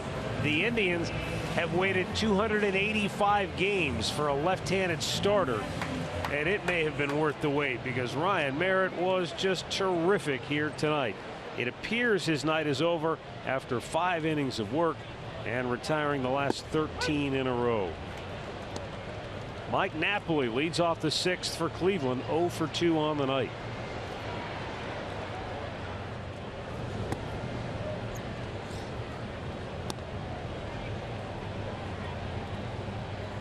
Knapp hit into an inning-ending double play in the first, flied to right in the third.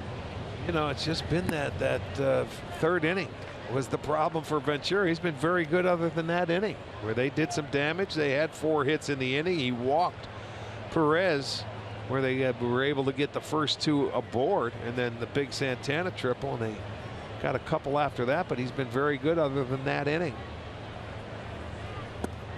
Changeup.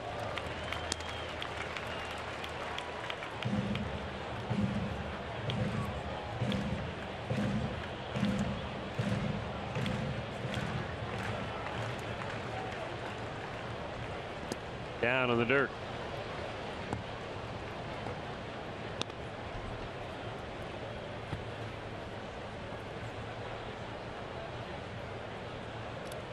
Jose Ramirez on deck. Lonnie Chisenhall will bat third here in the 6th.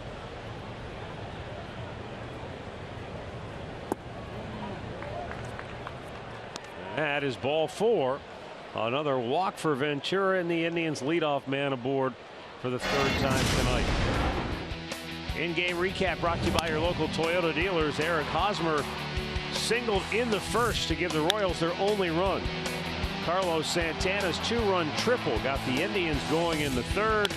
Jose Ramirez added an RBI single. All 4 runs coming in that 3rd inning for the Indians. And now Ramirez looks at a curveball high. Yeah, Ramirez's last at bat, he almost had that 2-out single down the 3rd baseline, the swing and bunt, but it just rolled foul. Then he returned back to the box and got on top of a high fastball and drilled it to right field. There's the ball that should have been a hit. It just fell off the grass and went an inch foul.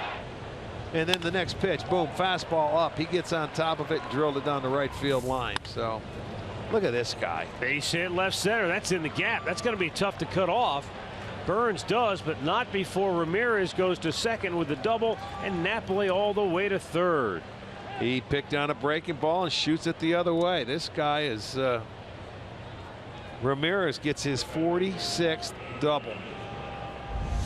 Most since Grady.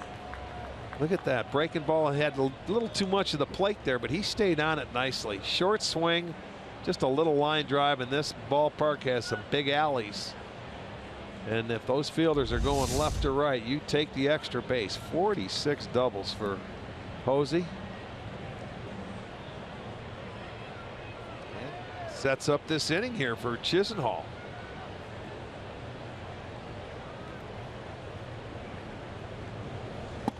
Lonnie looks, it's up high. He's 0 for 2, has struck out, flied out. But the Indians up 3 have a chance to really take command of the game, because this is what we talked about earlier with regards to the keys to the game. Get it to the big boys in the bullpen. You're talking about guys like Otero and Shaw and Miller and Allen. If you get them the lead, and we're in that territory now, you feel pretty good.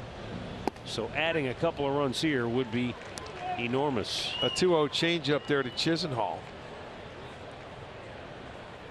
You know, Ramirez, that was his 46th, we told you. David Ortiz is leading the league with 48, so he's only 2 behind the league leader. High fastball at 97, 3-1. What we've seen tonight is Yordano Ventura at times can dominate. He's got elite stuff, but you're also seeing a lineup that is very capable of handling even the best pitchers in the game, which will make them dangerous come October. Mike Napoli has provided 34 homers and over 100 ribbies. Jose Ramirez has been one of the best clutch hitters. Lonnie Chisenhall has chipped in with 25 doubles and a .290 batting average, and has played primarily, against right-handed pitchers in what has essentially been a platoon role.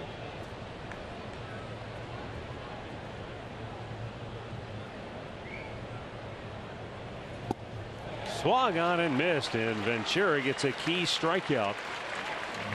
That's his 7th of the night, and there's one down here in the 6th. T-Mobile greater coverage of baseball.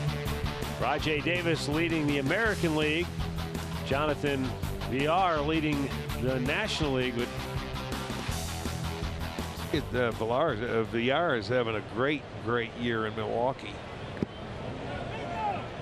He went too far. Boy, you don't want to let this guy off the hook here. I don't know exactly how old Villar is, but the thing that jumps out at you with Rajai Davis is doing this at his age. Just very impressive. We were talking to Doug Glanville the other day when we were in Detroit. He said, man, at that age, my hamstrings are barking every day. Yeah, he keeps himself in wonderful shape.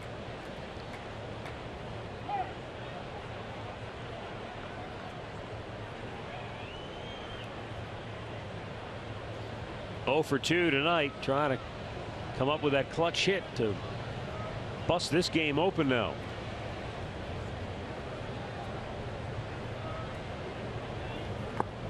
Chase that slider, and it's 0-2.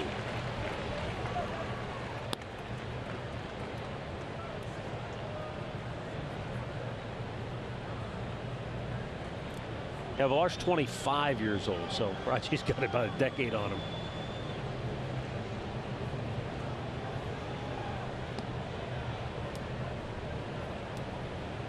The 0-2 pitch in the dirt. Well, he chased one in his first at bat to go down as a strikeout victim. Right now, just looking to put that ball in play, try and get an extra run home. Those are 2 big runs here at this point in the ball game. Just missed. His steady diet of breaking balls, changeups. And I mean, you're just talking a little bit off or a little bit down.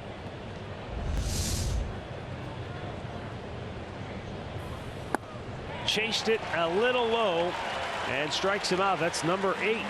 And Ventura, just when it looked like he was about to lose his grip on this game, has come back with 2 back-to-back big strikeouts. Yeah, and that was a low cheese right there. First fastball he saw, and it wasn't elevated to where he could try and put it in play. He just chased after it. Ended up swinging at a ball, but he gets back-to-back strikeouts after the Indians have 2nd and 3rd and nobody out. So we'll see if Tyler Naquin can pick him up. Remember, you have Perez on deck. We'll see how Ventura goes about this.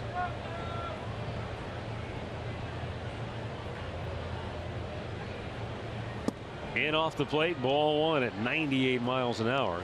He's going to push him back off the plate. He can try and make perfect pitches here, and if you walk him, you walk him, because first base is open. You have Perez coming up, but he doesn't have to give in here in this at bat.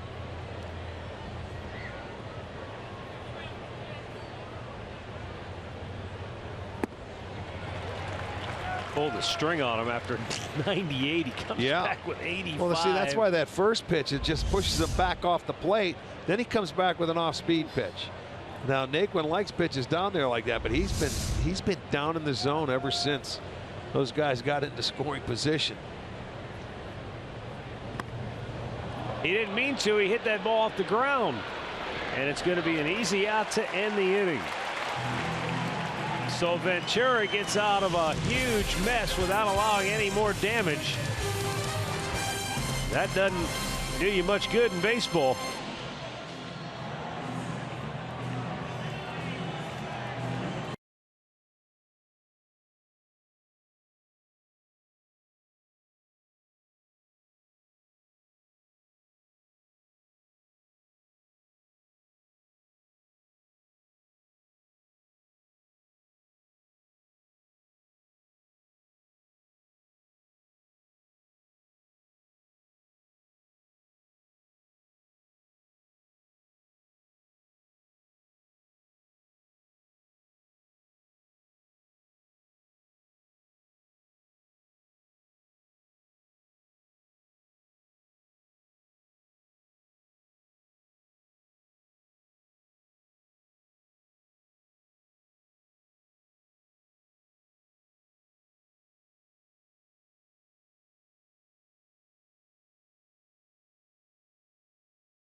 City.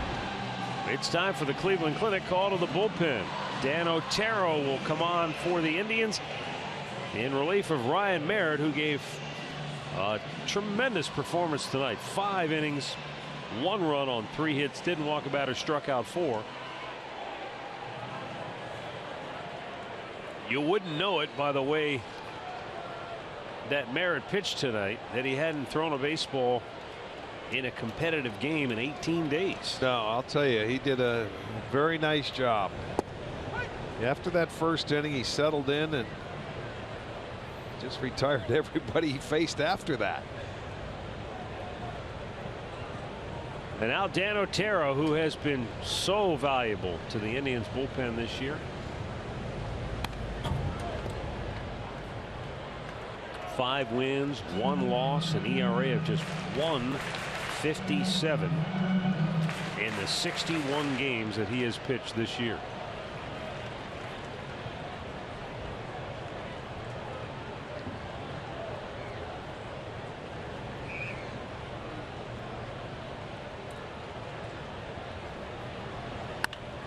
Weekly bounce to second base, and Kipnis will throw him out, 1 down. Miller time, brought to you by Miller Lite.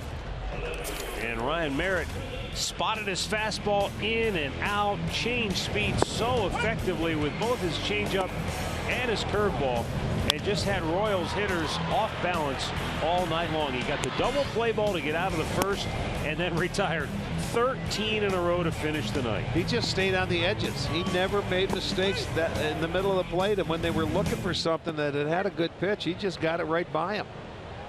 He made it look very easy tonight. Great command, control, and change speeds. Does wonders.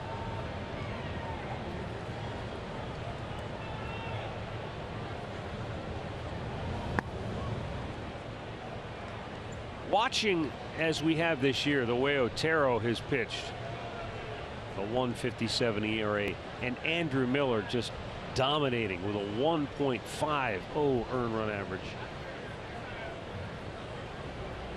It's kind of hard to even comprehend how good Zach Britton of Baltimore has been. And I know we talked to Rick Sutcliffe about this yesterday during the rain delay, and how he said it's the first time in 20 years that he's really considered a relief pitcher for the Cy Young Award winner. But an 0.50 ERA or whatever, yeah, it's baffling to be that dominant.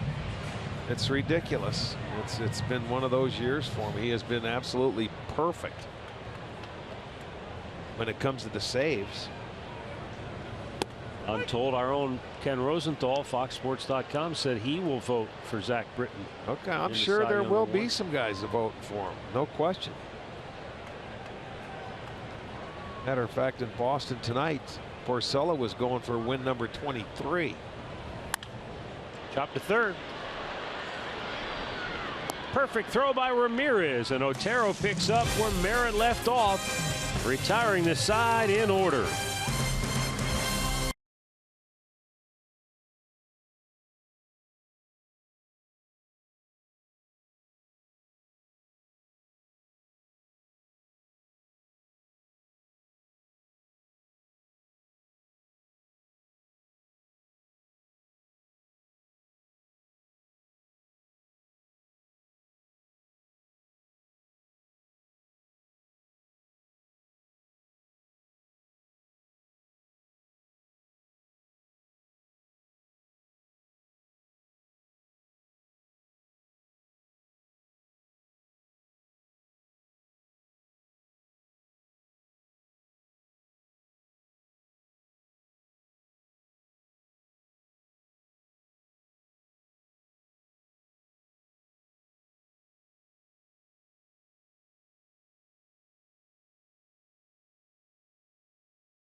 Cleveland Indians baseball is brought to you by Ford, built Ford tough. By the injury lawyers at Elk & Elk, proud partner of the Cleveland Indians. Call 1-800-ELK, Ohio.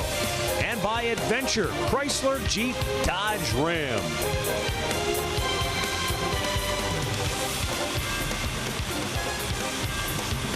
Seventh inning here in Kansas City, the city of fountains. Giordano Ventura's night over after 6 innings, striking out 8 but allowing 4 runs on 6 hits. Left-hander Brian Flynn will pitch here in the 7th with Roberto Perez, and then the top of the order. 2 up for Cleveland.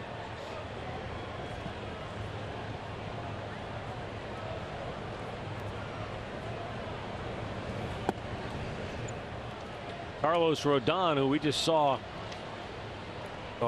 pitch a dominant game against the Indians back in Cleveland. Yeah. Struck out the first 7 hitters of the game tonight against Minnesota, tying an American League record. Well, I'll tell you what, he probably pitched the best game against the Indians this year, the last time he pitched against us in Cleveland. And I see he has a 7-0 lead tonight. Yeah. He's ending on a good note. 1-1 pitch. We watched Bartolo Colon do that one time. I think he struck out 6 in a row. Toronto. I think it was in Toronto, and then he lit him up. He didn't get out of the 3rd or 4th inning that I know. day. They lit him up after that.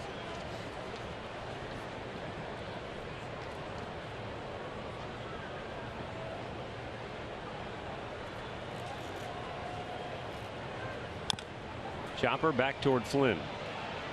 He's going to have a tough play. Threw it away. I had a feeling that was going to happen because he did the same thing back in Cleveland on a bunt play that he messed up and opened up a big inning for the Indians.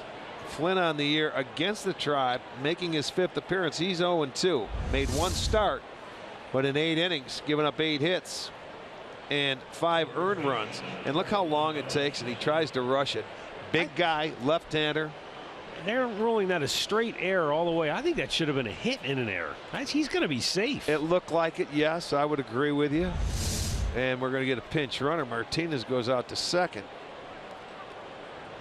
Oh, okay. They do give him a single. That was the right call. And then the error allowing him to 2nd base. So Michael Martinez will run for Roberto Perez, which means we'll probably see Yan Gomes behind the plate when the Indians go back in the field. I think you are right. Now let's see if Santana can get him home. He's had a brilliant night at the plate so far. 2 for 3, double, triple, 2 RBIs. Takes low, ball 1. Well, even with his last at bat, he hit a line drive to left field that he hit the ball on the nose. So even his outs are very loud.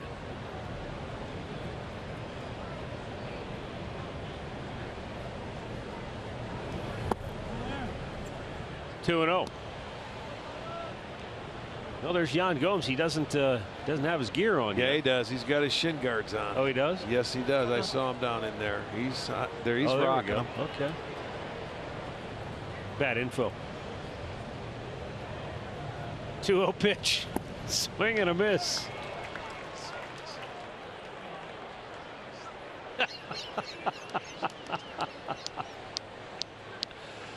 Oh my, this is great. 2-1 the count.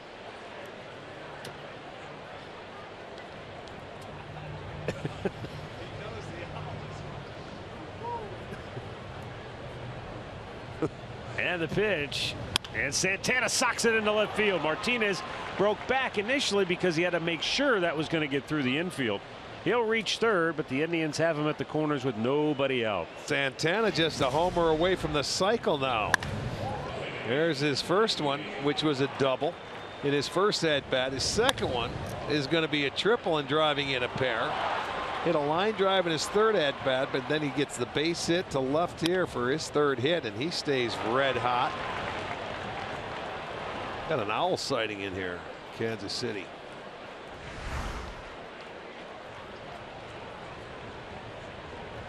Jason Kipnis will bat. Infield is back, double play depth.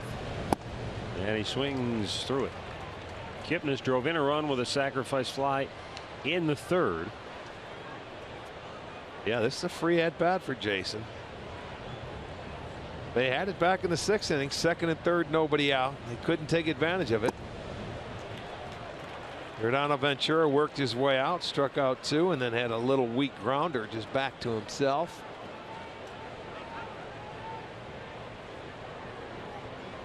Jason is 3 RBI shy of a new career high. But he goes down hacking here. 3rd time he has struck out tonight, 1 away in the 7th.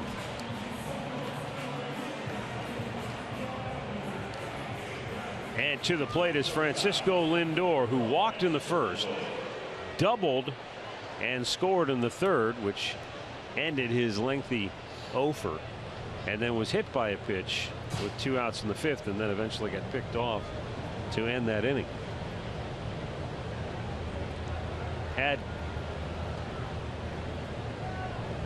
The Indians had a similar situation last inning. 2nd and 3rd, nobody out, and they did not score. Back-to-back strikeouts. You got to put that ball in place somehow, and you have the runner at 3rd and less than 2 out. Up and away, 2-0.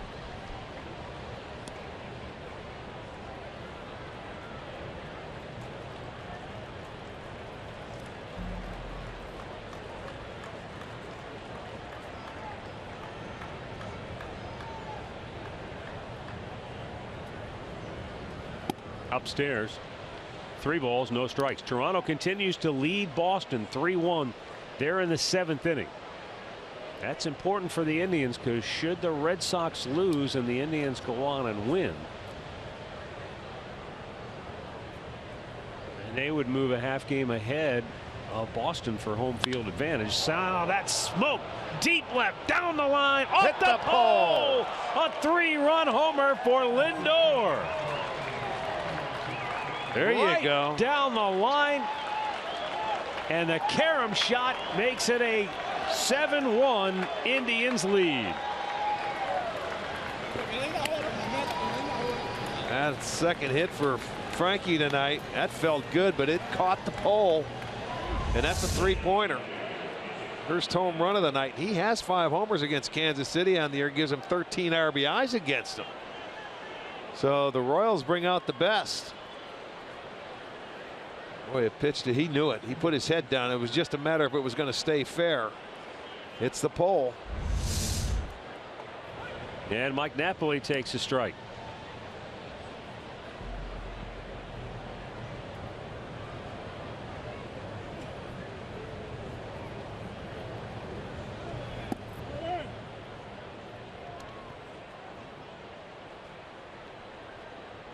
Lindor's 15th on the season.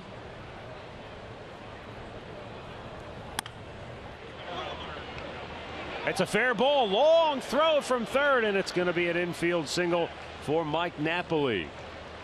Well, Merrifield ended up slipping after he got to that ball. He had to go to the grass, and his looks like his foot slid out from under him, and he's shaking his leg right now. He hits the grass. It would have been a long throw. He almost goes down. He did a nice job to keep his balance, but then the throw was going to be offline, so Napoli will get an infield single. They have 4 hits in the inning. That's a really tough play as a third base, because not once you get there, you got to make the long, accurate throw to first, all the way across the diamond.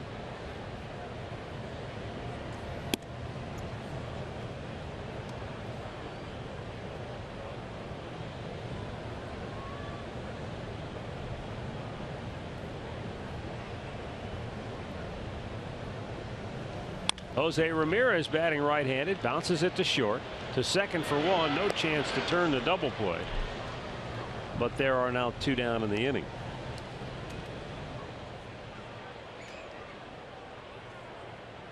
Hey fans, don't forget, join Sports Time Ohio for hometown coverage of the Indians throughout the playoffs. Drennan Live will be on the air right up until the 1st pitch. Andre Knott and myself will be wherever the Indians are, providing you interviews and analysis right up until the 1st pitch. Stuff you won't get anywhere else. And then after the game is over, turn right back into Sports Time Ohio right after the final out for Indians Live with Al and Jensen, and Arch will be in studio as well.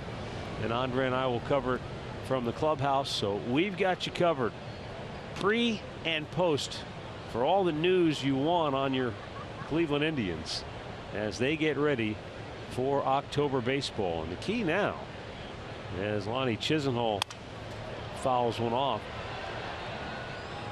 is can the Indians secure home field advantage in that first round of the playoffs? Well, it looks like they're going to play Boston, and obviously Fenway Park, it's not ideal. You'd like to have home field advantage against them in that best of 5. If the scores hold as they are right now, then the Indians would move a half game ahead of Boston, and essentially they would control their own destiny with regards to home field advantage. But it's only the 7th inning at Fenway. Toronto leading the Red Sox there 3-1. You're right, and that also means that we would end up going to Detroit Monday. We'd have to play that game in Detroit as well. If it stays a half game. If right. we go up more than that, then they wouldn't have to. Right. But then again, Detroit was leading big in Atlanta. 6-0. They're in the 7th inning.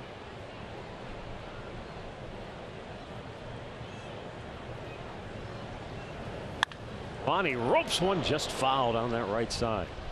Well, I don't know if it's just me or the wind has picked up. It feels like it's gotten a lot cooler here at the ballpark since we started. Hey, the sun goes down. It's welcome to autumn time. Yeah. It was 66 at game time. I'm not sure what it is now, but I'm starting to feel a little chilly. Hey, the last time we were here, it was so hot. It was almost 100 degrees, it seemed like. So quite a difference. End of September, going into October tomorrow. How about that? Yeah. You forget sometimes you get into October and some of those playoff games, it can dip down into the 50s and even in the high 40s at times. 2-2. Blooped and just to the back portion of the infield to end the inning. But a big inning for the Tribe. Francisco Lindor, his 15th home run of the year, and the Indians extend their lead to 7-1.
Now for the Indians, welcome back Yan Gomes.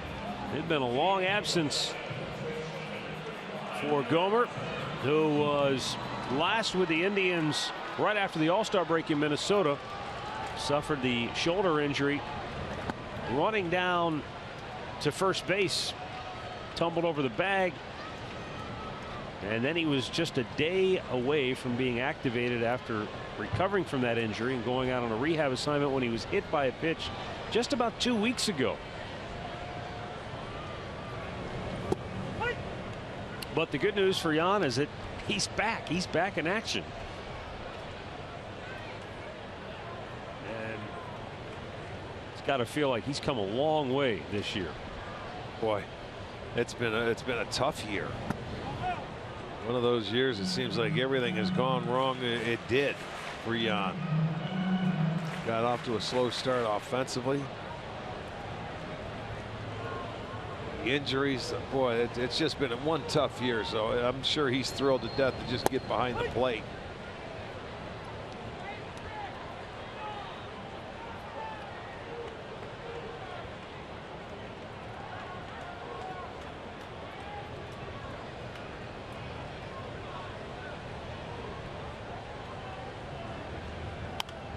Back out of play.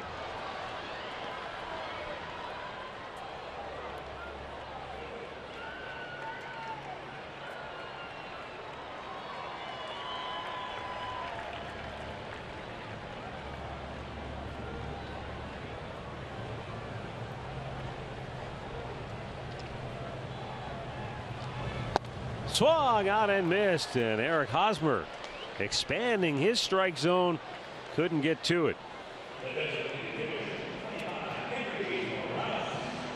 Defensively, also for Cleveland, Michael Martinez goes in at second base, and Abraham Almonte is in for Lonnie Chisenhall in right field.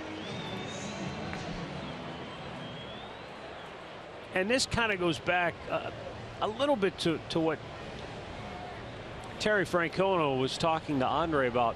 If you caught his conversation before the ball game, if you missed it, he said, look, we're going to try to keep the pedal to the metal. We want to try and do everything we can to secure home field advantage within reason. And they said, we're not going to run guys into the ground. He said, if I had my druthers, I want a well-rested club. I want everybody feeling good as possible going into the playoffs. But he said, sure, we'd love to get home field advantage, but we're not going to do it at all costs. So in other words, you give me a lead after 5 innings and we'll let our bullpen take over. I think that's a pretty good formula. As Otero has struck out the first 2 here in the 7th inning. Hey, Otero has a nice field going tonight. He got Hosmer on a changeup, and then he comes back and gets Morales on a high fastball with moving away. And Terry's going to go out and get Brian Shaw, who's up, and will come into this ball game. So Otero, he sees 5 guys. He retires all 5. The last 2 coming via the strikeout. Brian Shaw will be coming on when we come back. Indians by 6 in the 7th.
Savings and access to Tribe Rewards, and today's Tribe Rewards TV code is McAllister. Visit Indians.com season tickets for complete details. Brian Shaw is the new Cleveland pitcher. Shaw 2-5, a 3.14 ERA, 75th appearance on the year, and he's got Paulo Orlando, who was 0 for 2 on the night.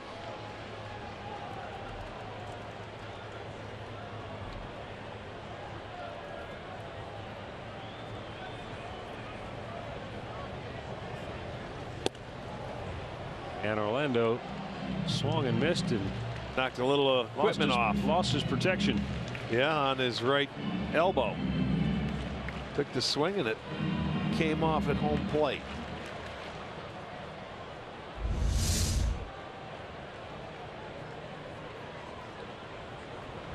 Velcro getting a little old on that, I guess. The 0-1. 93 elevated just at the belt, maybe above, and Orlando can't catch up to it. So the count 0-2.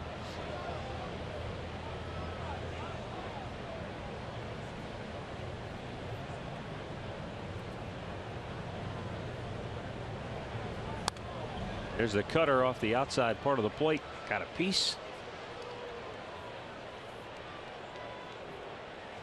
Reminder, we will not televise tomorrow's game, but you can watch it on Fox Sports 1.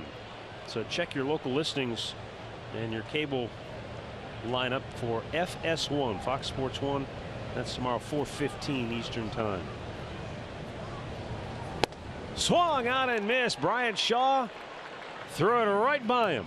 And the Indians bullpen combines to strike out the side here in the 7th.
The accounts and descriptions of this game may not be disseminated without the express written consent of the Cleveland Indians.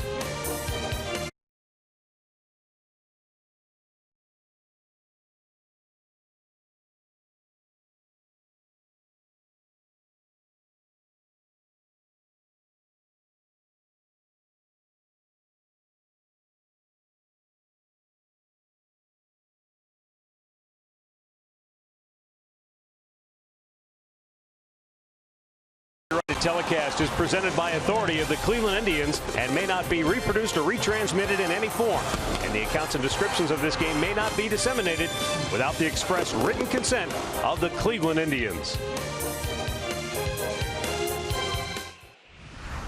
What a ride it has been all season long, culminating with the final 3 games here in Kansas City. As the Indians come to bat here in the 8th inning, there are more changes on the field. The Royals have replaced probably everybody on the field. So we'll try to get those changes to you, though at this point it's probably not all that important.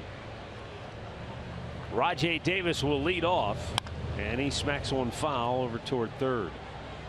This is Arch. This is almost like we're in Goodyear playing the Royals, where you get to a certain point in the game and they just make wholesale changes when you've got the expanded rosters. Yeah, that happens sometimes in September. You're right. They're going to get a look at a lot of their kids.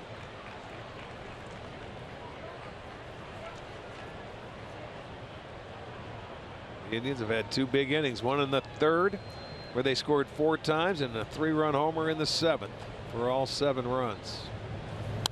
Fouled back.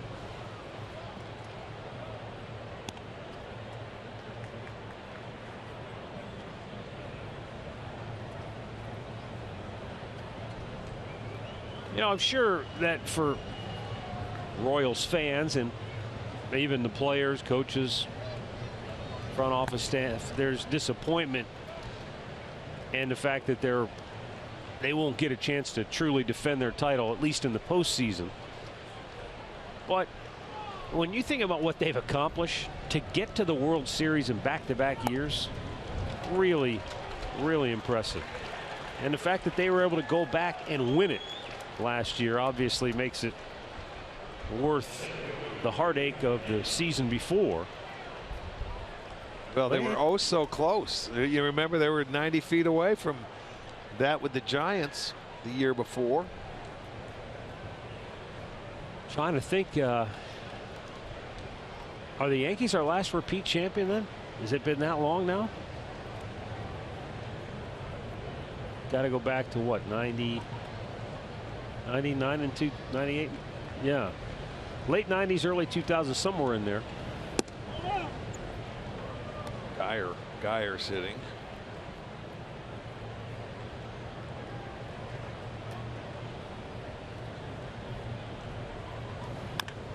It's tough in any sport to repeat. Sure it is.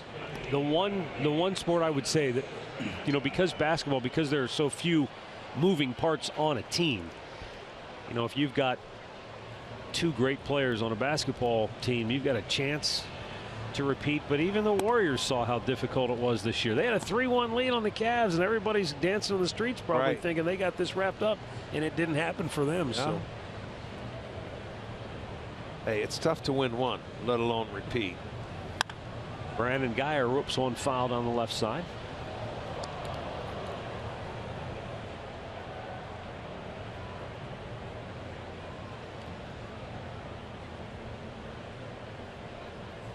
Our final telecast again comes your way Sunday, and it's a 3 o'clock Eastern start.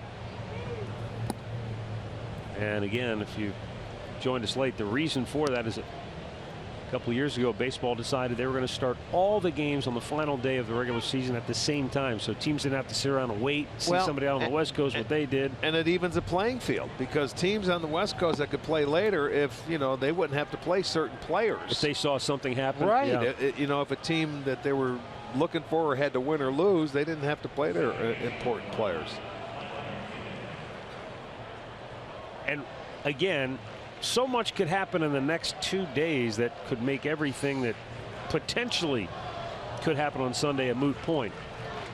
Well, yes, but it there could be our last game, because we could also be televised on Monday as well. There is still the possibility of a lot of bizarre scenarios unfolding, with the Indians having to potentially go back to Detroit to play that game against the Tigers to either determine the Indians' home field situation or whether or not the Tigers get in as a wild card or not. Well, I'll tell you, the Red Sox came back and had a big 7th inning. They have a 5-3 lead now over Toronto. They got to Toronto's bullpen.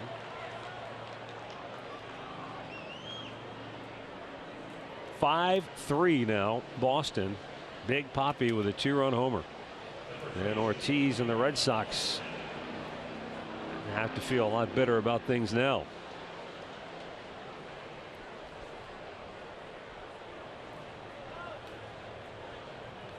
This is Carlos Santana's chance to hit for the cycle now. He needs a home run to do it. He has singled, doubled, and tripled on the night. But he's hit the ball hard all 4 times up. The one time he made an out, he hit a line drive to left fielder Billy Burns.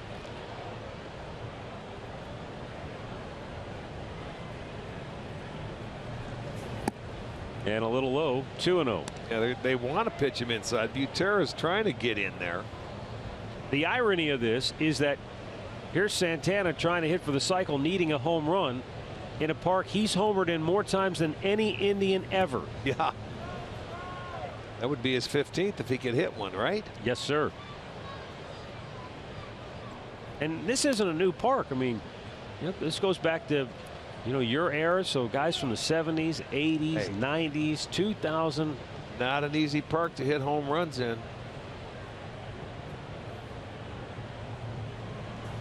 I'm thinking this year might be a little easier the way the ball has traveled, but you got a wind blowing in. And he has hit 2 bolts to center field tonight, to the base of the wall both times. One for a double, one for a triple. Those are probably home runs in a lot of other parks. It could have been, no doubt. And he's sitting in a nice count. Here's the 3-1 from Flynn. Big chopper to third. And Santana retired to end the inning. We'll go to the last half of the 8th when we come back. 7-1 Cleveland.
Defensively, the Indians making wholesale changes. I think Jose Ramirez is the only starter. Might be the only starter still in the game. Well, Rajai Okay. moved to He just center went from to left center. field, and Geyer went into left. So that's the only difference. Those are the only two. In the meantime, Bryant Shaw goes to work here in the 8th. He's got Chesler Cuthbert leading off. No, this is This is Daniel Nava. Right. Why do they have Cuthbert's numbers up on the scoreboard? Because they've got the extra people in the scoreboard now from AAA trying to do their job. I'm looking up there. I'm like, wait a minute. You know what? I didn't know where you saw it. I saw Well, Nava, but I'm just wondering if maybe they got the wrong changes then, because they've got Cuthbert batting in this spot. right. Yes, they do. But and Nava in the number 3 hole, so they do have the wrong spot.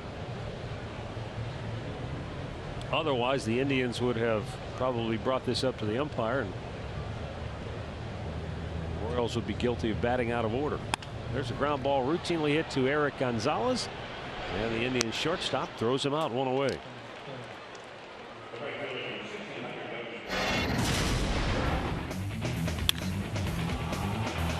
The last cycle for the Indians came on July the 2nd. Rajai Davis up in Toronto. How about that? The homer, the triple, the double, then the single. The reverse cycle. Yeah. How about that? Yeah, that's something special. Hunter Dozier fouls one off to the right. You know, I was talking before about Dozier being an infielder by trade. He's actually a third baseman. He's a big kid. That's what I was thinking. They said, you know, he could play third, maybe short when he was first coming up, but you don't see many 6'4", 6'5" third baseman, shortstop type deals. But well, look at, he's all legs. But again, he's you know, a big guy. Here in Kansas City, you've got Moustakas, you've got Cuthbert at third base. So why not see if he can play the outfield? Work in progress, obviously. Well, as most clubs do now, when they like to go with more, bigger bullpens, you like to have guys who can play a couple of different positions. And it seems like every organization is trying to do that, and it's not easy for a player, and it takes a little time and it takes a lot of work, but you learn how to do it if you have to.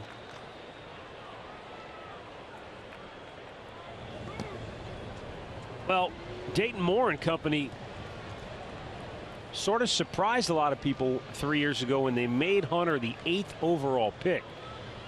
According to the story I read, a lot of the scouts had him 35th to 40th on the boards, but Baseball America, for example, had him number 40 overall in their final rankings. Dozier drops one into center field for a 1-out single.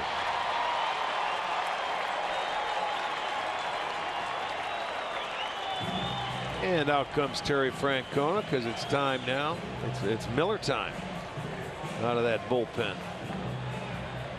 So we got a timeout with 1 on, 1 out in the 8th, and the Indians up 7-1.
I think we've been over this before.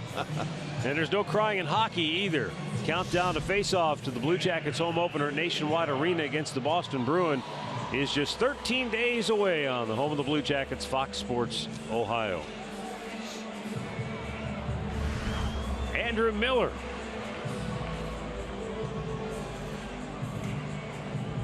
His numbers, overall numbers, just absolutely crazy. 10-1 record, a 150 ERA, 119 strikeouts, and just 9 walks in 72 innings.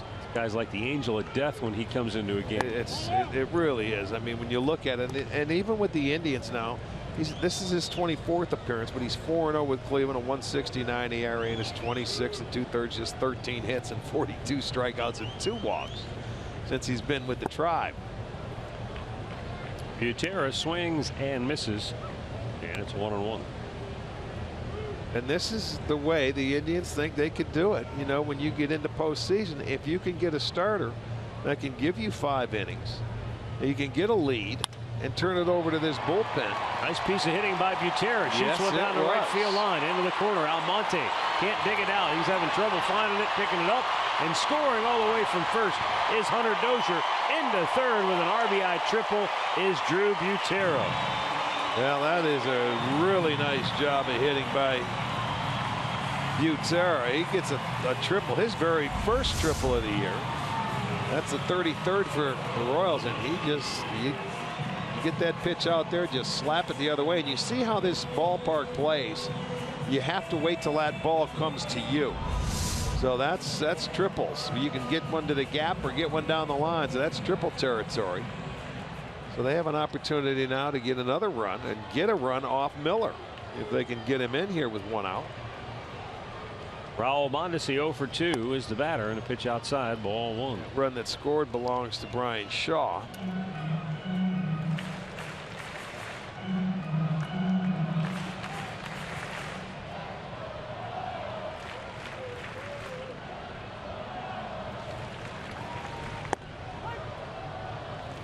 1-1 to count.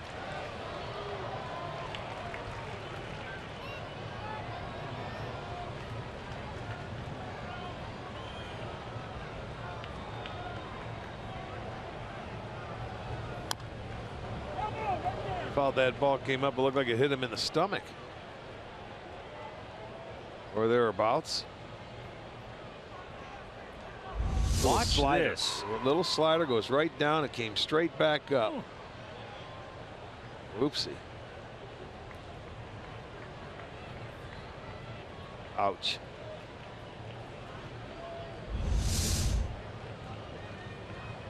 I'd give him the slider the next time.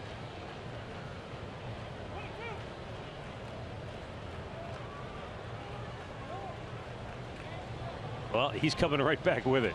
Of course he would. And he fouled it over into the Indians dugout. Hopefully it didn't pick anybody off over there. There's a very small opening above that railing in the top of the dugout. And usually if you're sitting back there on the back bench. Oh, it got a computer in there, didn't it? Somebody's laptop Someone's is in trouble. busted up. In the dirt. Gomes can't find it. Now he does.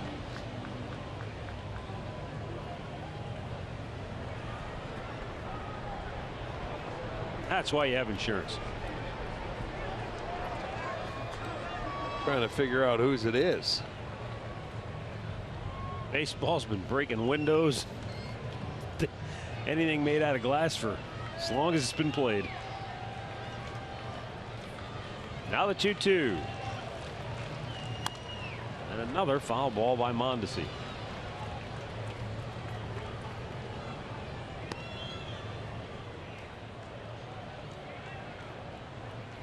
When Mondesi's dad came up with the Dodgers, he looked more like an NFL running back. Yes, when he he stepped did. into the home plate. Man, he had those big legs. Yes. He could run. Great arm. But good power, too.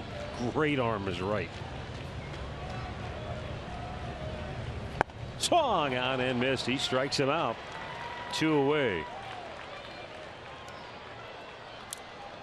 Well, he stayed with it long enough, and he just, boy, that's just a good slider out of the zone. He gets the hitter to chase it. It was nowhere near being a strike.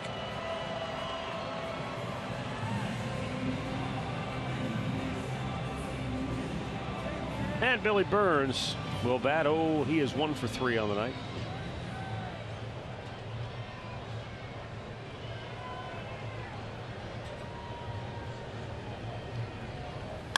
And a chopper up the middle. Cut off by Gonzalez. On the run, he throws him out, and the inning is over. Royals get a run, but we'll go to the 9th. Cleveland 7, Kansas City 2, as even some of the kids are playing well for the Tribe.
All right, guys, thank you. We go now to the 9th, and it will be a new pitcher for Kansas City.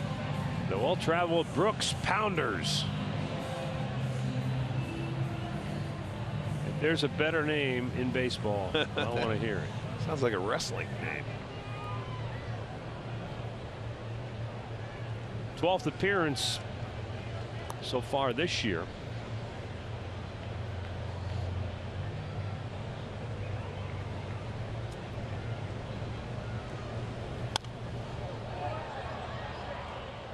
Abraham Almonte leading off for Cleveland.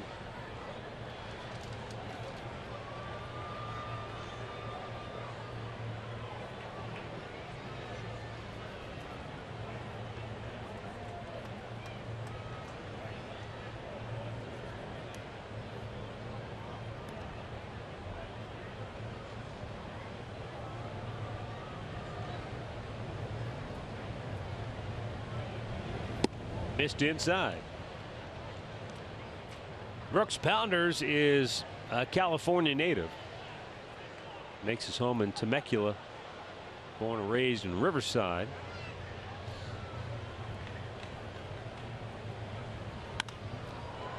A towering fly ball to left field. Burns has it for out number 1. Pat O'Brien play the game. Francisco Lindor ended his slump with a double in the 3rd. Then next time up, Yordano Ventura maybe didn't like the way the Indians and Lindor celebrated that double. Maybe he wasn't aware that Lindor was 0 for his last 29. In any event, next time up, Frankie came up. He had a 3-run homer off the foul pole and pretty much put this game out of reach. Eric Gonzalez with a swing and a miss.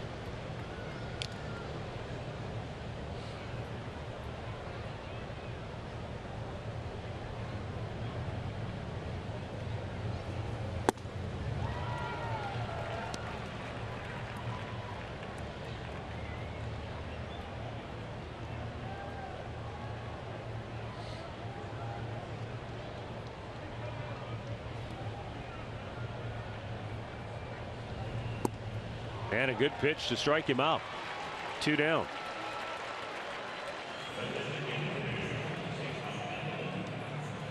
Playoff spots up for grabs on baseball's final Saturday of the regular season. First on Fox, Cardinals Pirates or Mets Phillies, 12:30 Eastern. Then on FS1, the Indians behind power outage. Trevor Bauer will go against the Royals here at 4 Eastern. We'll watch both games live on Fox. Fastball strike to the outside corner. Brooks Pounders back in 2013 threw a no-hitter in the minor leagues. It was the first no-hitter in Northwest Arkansas history. He did it against Midland. But unfortunately, he had to have Tommy John surgery at the end of that season, so it was a bit of a struggle for him. Didn't pitch a whole lot in 14. And not much last year either. So this is really his first full season getting back on track. And a fastball strike, and you can see he's got the velocity. Yeah. Good secondary stuff. Little slider to go. Looked like he was tough on some right-handed hitters.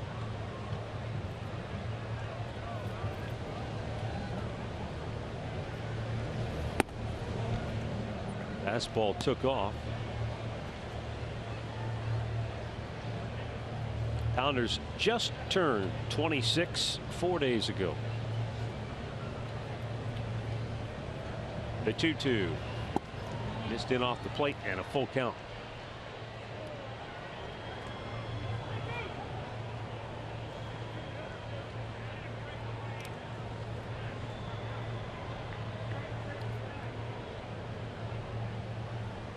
A pitch, and Napoli fouls it out of play.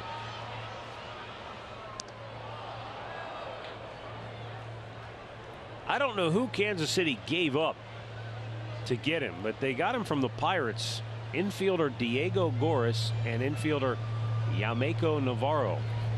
But Pounders with a pretty decent arm could turn out to be a good deal for Kansas City. That ball's hit a long way to deep right field. Dozier back at the wall, and he makes the catch and keeps it in the yard. We'll go to the last half of the ninth. Indians 7, Royals 2.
We'll look back at the keys to the game brought to you by Mazda right now.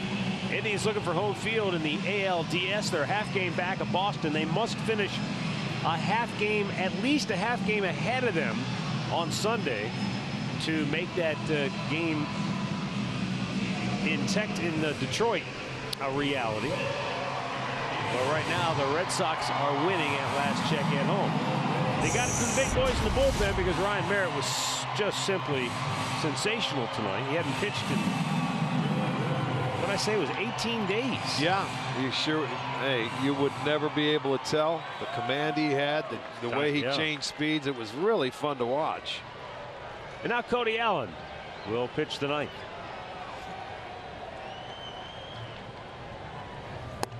I don't know if this is a new thing here in Kansas City or just a spontaneous act of. That's the first I've seen it. They got. Fans are literally taking a lap around the concourse, and and there was a cameraman. They're following a guy who's dressed like Superman. Yeah, but it didn't look like him. Well, he's got a Superman cape. Let's put it that way. Yeah. Physique-wise, he falls a little short. And he had quite a following as he's going along. Yeah, there he is. Yeah, they're trying to stay warm. Like you mentioned, it's a little chilly. I may join them. Hey, Get the blood flowing. I'll be right back. All right, this guy runs around all the time, from what I've been told. This is the first time he's actually got people to follow him. Oh, yeah? Other than you. Yeah, I'm trying to. I'm going to warm up for my interview. No kidding. That's how I bust my slump. Here he comes again. He's my guy. He's running. He's in better shape than me. This is the first time I've ever seen him. So, did you ever see him running around here before? I love the cotton candy beard. Oh my gosh, here he comes, man. Oh, she cut him off. Yes, Look at this. She did. No. Oh, Captain No Fun. You have been. Oh, she totally cut him off. He can outrun her. Boo. Oh, he had to go sit down. Wow.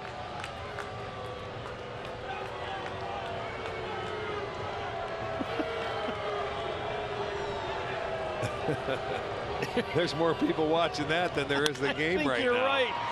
Michael Martinez, meanwhile, throws out Cuthbert, and there are 2 down in the ninth.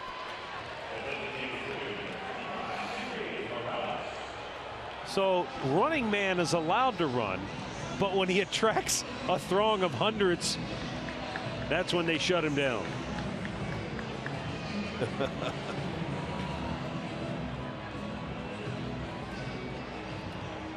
It's too bad.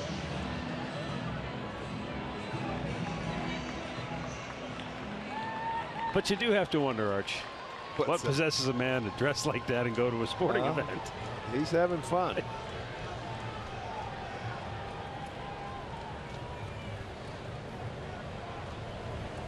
Swung on and missed. Hosmer, or rather Morales, right over the top. Only get 2 more times to do it, tomorrow and Sunday, and then I don't know what he's going to do for the winter. Well, he's in pretty good shape, so whatever it is, I think he's going to be A-OK. Breaking ball, and it's in for a strike. Tribe 1 strike away now from keeping the heat on Boston in the race for home field in the first round of the playoffs.